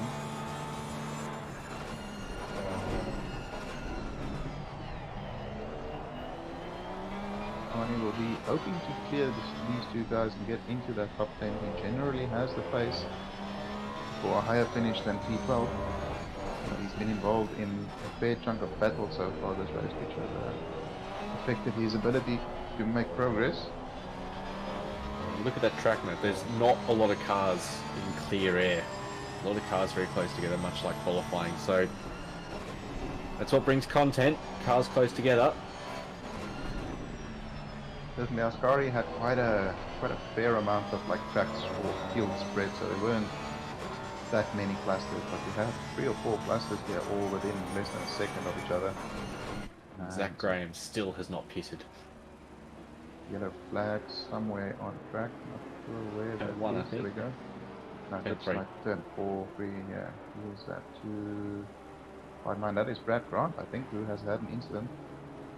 That may have knocked him out of the contention. He was leading the AM class technically, with Zach Graham still having to do his pit stop. Hopefully once that updates, we will see if Bertolini has gotten through there. Aaron McIntosh, hardware failure. That is very unfortunate, mate. You were having a great race. Yep, as we see there, Brad Grant has dropped right down the field. Carman is now leading the AM class. And Grant was just ahead of Bertolini on track now, side by side here.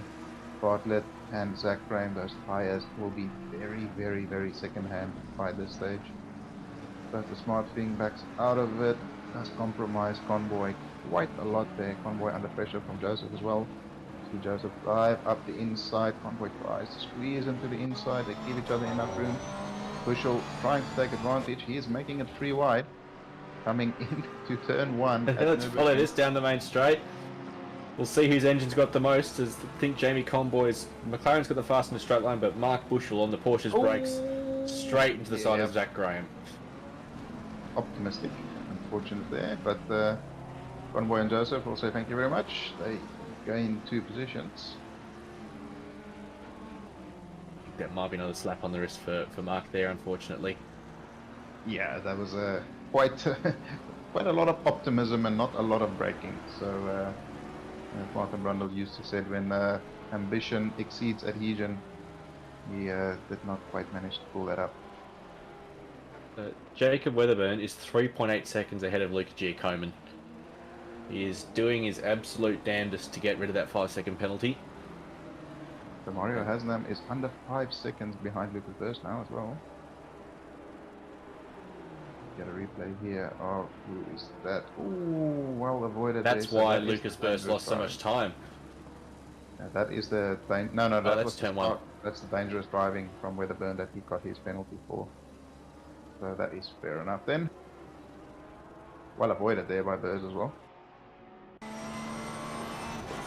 Stefani will be getting rather sick off the back of this bloody Lambo, but Rockford is doing a fantastic job here. Placing the car in all the right spots and just having the acceleration where needed, not making any mistakes so far, while piling the pressure on Samuel. So, great little... Ooh, that's not ideal, you don't want to get on that curve. It does affect your exit quite a lot. So you can see the Lambo just sprint away from it after that small little mistake by Stefani there. Yeah, there we go. 15-second penalty for Mark Bushell in the 512 car after that rather ambitious late break into turn 1. Yeah, the gap at the front below 5 seconds. Gorilla He's done a saying 54.7, so he's not. And he's doing 55.2, so he's not slow. Demario is Yeah. just that quick. I mean, Demario has that, as we said, benefit of the fresh tyres, and he's no slouch at 54.3 there. That is a pretty rapid lap time. Jacob Weatherburn, 54.7, his best, and that was his last lap. So, oh no, and there we go. It was bound to happen at some stage. Stefani got a bit ambitious into the hairpin and has made contact with Rockford. No, that's Oh, before not the then. hairpin, sorry, but yeah. That's quite unfortunate, but luckily they both continue to drive. They haven't lost any positions on track technically, but it has allowed Chalmers and Johnson, who are both very eager to make up more positions, to close right up to the back of these two and make it a little foursome that have 10 minutes to duke it out and see who will come out ahead. Rialto completely misses his braking marker, and Luke Johnson takes advantage of Pete following him a little bit, but can't make that move stick to Rialto. And we've seen a couple of times now, one mistake costs you 3 or 4 positions. Yeah, so as we said, it's with these tight battle tracks, it's such a difficult track to overtake, and you need to follow closely. But there's many corners here, which is very difficult to follow closely and easy to do. Miss your braking, Ristafani into the back of Johnson there. Chalmers as well gets turned around by Johnson. That is his second or third incident already this race. He really is he's putting that nose where it doesn't belong. Quite unfortunate to see, and Chalmers is the one who loses out the most there. I think Bartlett and the McLaren just sailed on down the inside of everything there. Said thank you very much. Yeah, no, just avoiding the drama and gaining positions. It's yeah, sometimes patience is much more important than being aggressive, but yeah, one of those things that really happens, unfortunately. This is a replay from Bartlett, as you said. Bit of contact up ahead, bunch of people saying thank you very much, and 3 positions gained on pace alone. I think he might have taken a chunk out of his seat doing that, but Yeah, that's alright. we see that gap from Weatherburn to Giacomo, 4.3 seconds. There's still 8 laps remaining.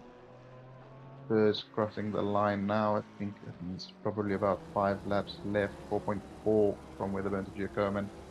As you said, Weatherburn is doing everything in his power to bridge that gap and negate the penalty. He's doing a bloody bang-up job of it so far.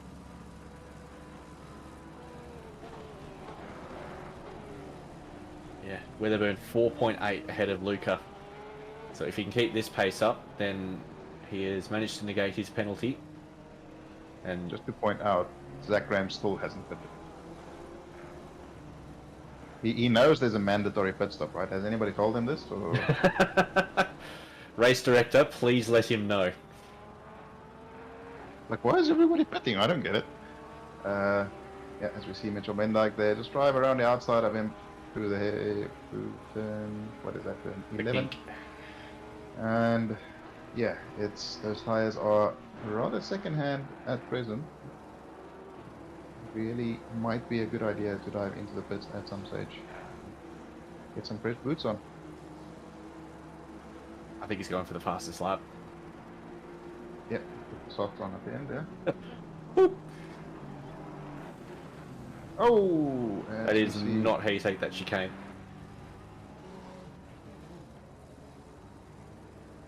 Dion Scarman, who was leading the AM class.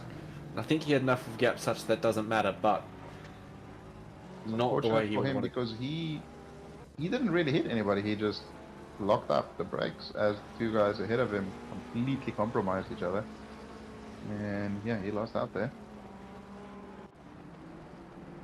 Zach Graham has pitted. Good, he found a pit lane. That's oh, okay. That's a line. Yeah. When you don't agree with the track design, you just make your own track, I guess. the old IndyCar at Coda, sort of the second last corner that doesn't matter. Although I think Chalmers, after a couple of incidents, his mood is probably not on the positive side, so he does not give much of a crap regarding track limits at the current state. No, you wouldn't think so. And I think Jamie Convoy as well, he's had one whoopsies, but he's been an innocent bystander a couple of times when cars have had an incident in front of him and he's just had no room to get around it and had to back off. It's always not the danger, but the reality with these type of tracks. I mean, Nurburgring is not the widest track around. So we go on board here with Scotty Rockford. What's happened here? That's hardware? That's hard. Oh, runs out of fuel.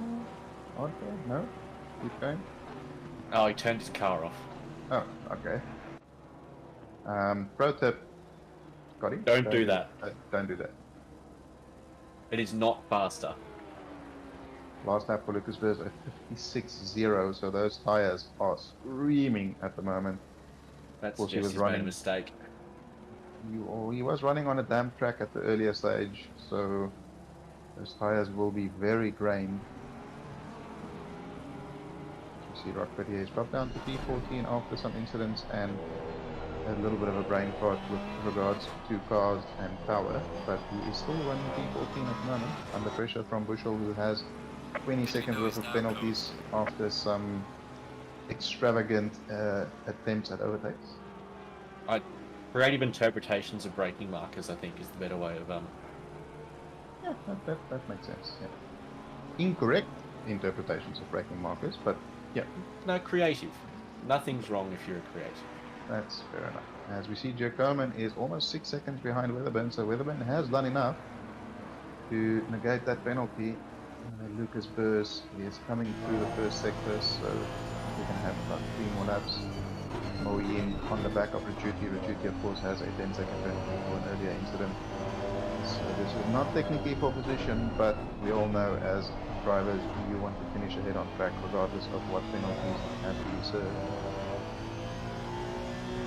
Do need to shout out Luca and Shady after their first lap incident that caused probably wasn't the cause of the safety car, but contributed to it. Be up back there in P4 and P6 is a mighty effort in the back of the field. Yeah, absolutely. Haslam, he's done enough. He is winning this race, even though he is not leading on track. Rest of the top 5 is pretty much settled at this stage. The gaps are too big. Weatherburn has closed the gap on Haslam ever so slightly in this final stint, but never really looked like threatening him. It's getting quite close for Weatherburn to be in front of Lucas after penalties.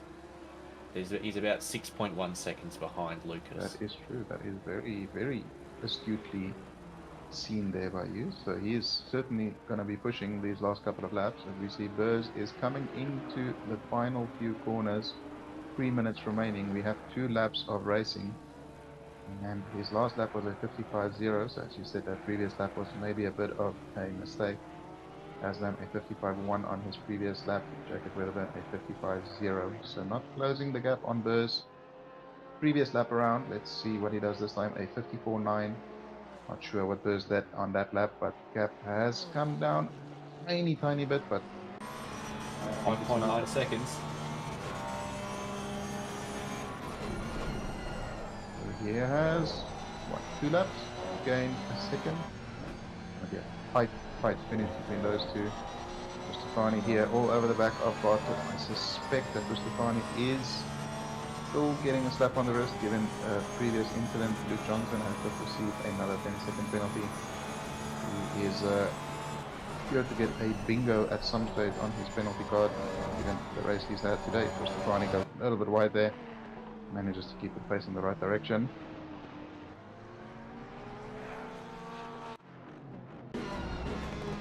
Brian Kong here, P22 on the back of Chris Marshall. Chris Marshall taking liberties with the track limits, I will say. Good run here for Kong onto the back straight.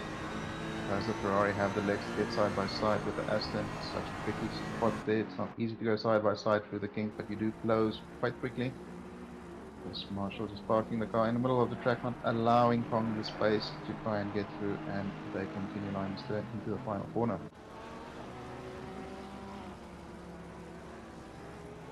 Mark Bushel has got... No, he's got Bendick behind him. So he's fallen off the back of Scotty Rochwood. Scotty's got his mind back in the game and his engine switched on and warm again. It's amazing what you can do with a race car when the engine is running. They're just so much better than when they're off. As we see, Lucas Burrs crosses the line to start the final lap of the race. Gaps behind him have been coming down and coming down. Have they been coming down enough? Let's have a look on this final lap to see whether Weatherburn has done enough. He is very, very close. 54.4 on that previous lap. That is a belter of a lap. That is his fastest lap of the race. You can see he is throwing absolutely everything at this. He has about 1 minute and 50 seconds more to make up a couple of tens to get into second position, even after serving a penalty, which would be a fantastic feat from him here. What is the fastest? What's Damario's fastest lap? How close is he to that? I think it was a 54.2, or 54.3, I think. What we saw earlier. That's so fast on race fuel. See, their last lap for Burrs was a 55.0. If those two drivers, him and Weatherburn, do similar lap times to their previous laps, here we go, 54.3. If they do similar lap times, Weatherburn would have done enough to close that gap. You can see he's taken another second out of Haslam as well in the last couple of laps. So still 5.3 at this stage. He hasn't done enough in the first sector. Only a couple of corners remaining. On with a 10-second penalty for a blue flag infringement. Hopefully that's not the reason why Lucas did a 56. Right, we're going to see that Lucas Burrs is coming down the back straight, approaching the chicane for the final time. He's trying to keep it nice and safe, keep going. It's 4.1 to Haslam, 5.7 to Weatherburn. I think Lucas Burrs has done enough to keep second place here. Crosses the line in P1. It won't remain P1 for him, but the pride of crossing the line in P1 is still there. Haslam in P2, he takes the win. Weatherburn has done all he can. It has turned out to be not enough. Unfortunately, he will lose a position to Burrs there. Pierre Coleman in P4. Brad Cook had a quiet race, not involved in too much. Crosses in P5. Shady Samuel not too far behind him on track in the Aston Martin after an incident into turn 1. Crosses the line in P6.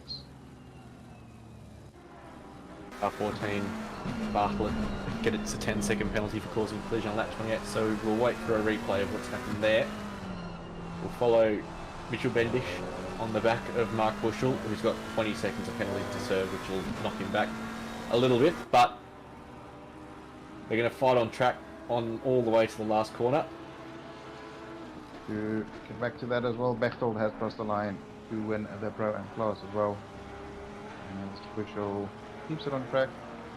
Bendish keeps it on track behind him. No incidents between the two of them. They will cross the line in P15 and 16 respectively.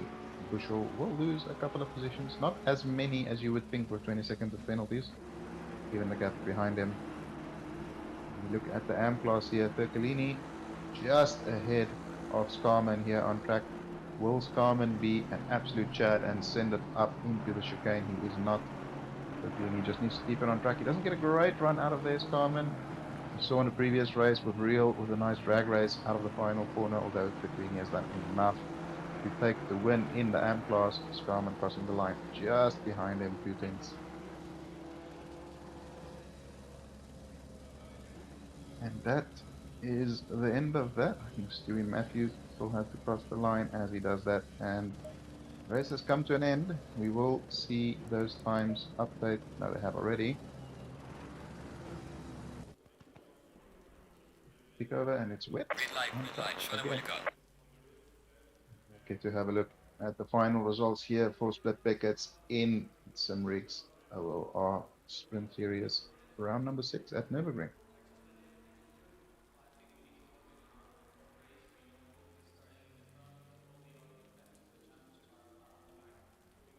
I don't think we will. I'm sure we will get a look at the results any second. Just about now. Nope. Now. Nope. Okay. Seems as though we won't get a view of that, but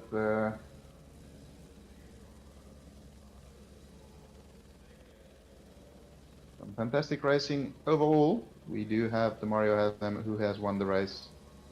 Lucas Burrs in second, Jacob Weatherburn in third place with Lucas Giacomin in P4. In the Pro-Am class, I can't remember who Stefan took Bachtold, it, I think. Stefan Bechtold. But yeah, as we can't get a view of the final results, I will have to say that Here we go. Mark has finished his Wii and he is back on the controls. We see Haslam has taken the win with the fastest lap. Lucas Burrs serving that penalty takes him down to P2 and Jacob Weatherburn in P3. In the Pro-Am class, we have Stefan Bechtold, Tafik Moyin and Ramesh Samuel in P3. And in the Am class, we have Damiano Fercolini, Dion Scarman and Zach Rame. And silver class, Peter Joseph dominating yet again with a Grand Slam in the silver class. That has been a fantastic night of racing. I've enjoyed the call with you, Tom. Thank you for joining. Thanks for having me, Paige, and well done for getting through both splits. It's been a marvellous effort from you, despite your entry in German. That was suboptimal. I tend to disagree with that. I think it was thus very good, but no. Thank you for joining. Thanks everybody in chat. Couldn't do it without you guys, and thanks all the drivers for putting on a fantastic display of driving. Don't forget to tune in on Saturday as the Pro Series also travels to Germany to take on Nurburgring. We will see some fantastic racing as usual by the best of the best in the region. And that is it for today. Thank you everybody and have a good night.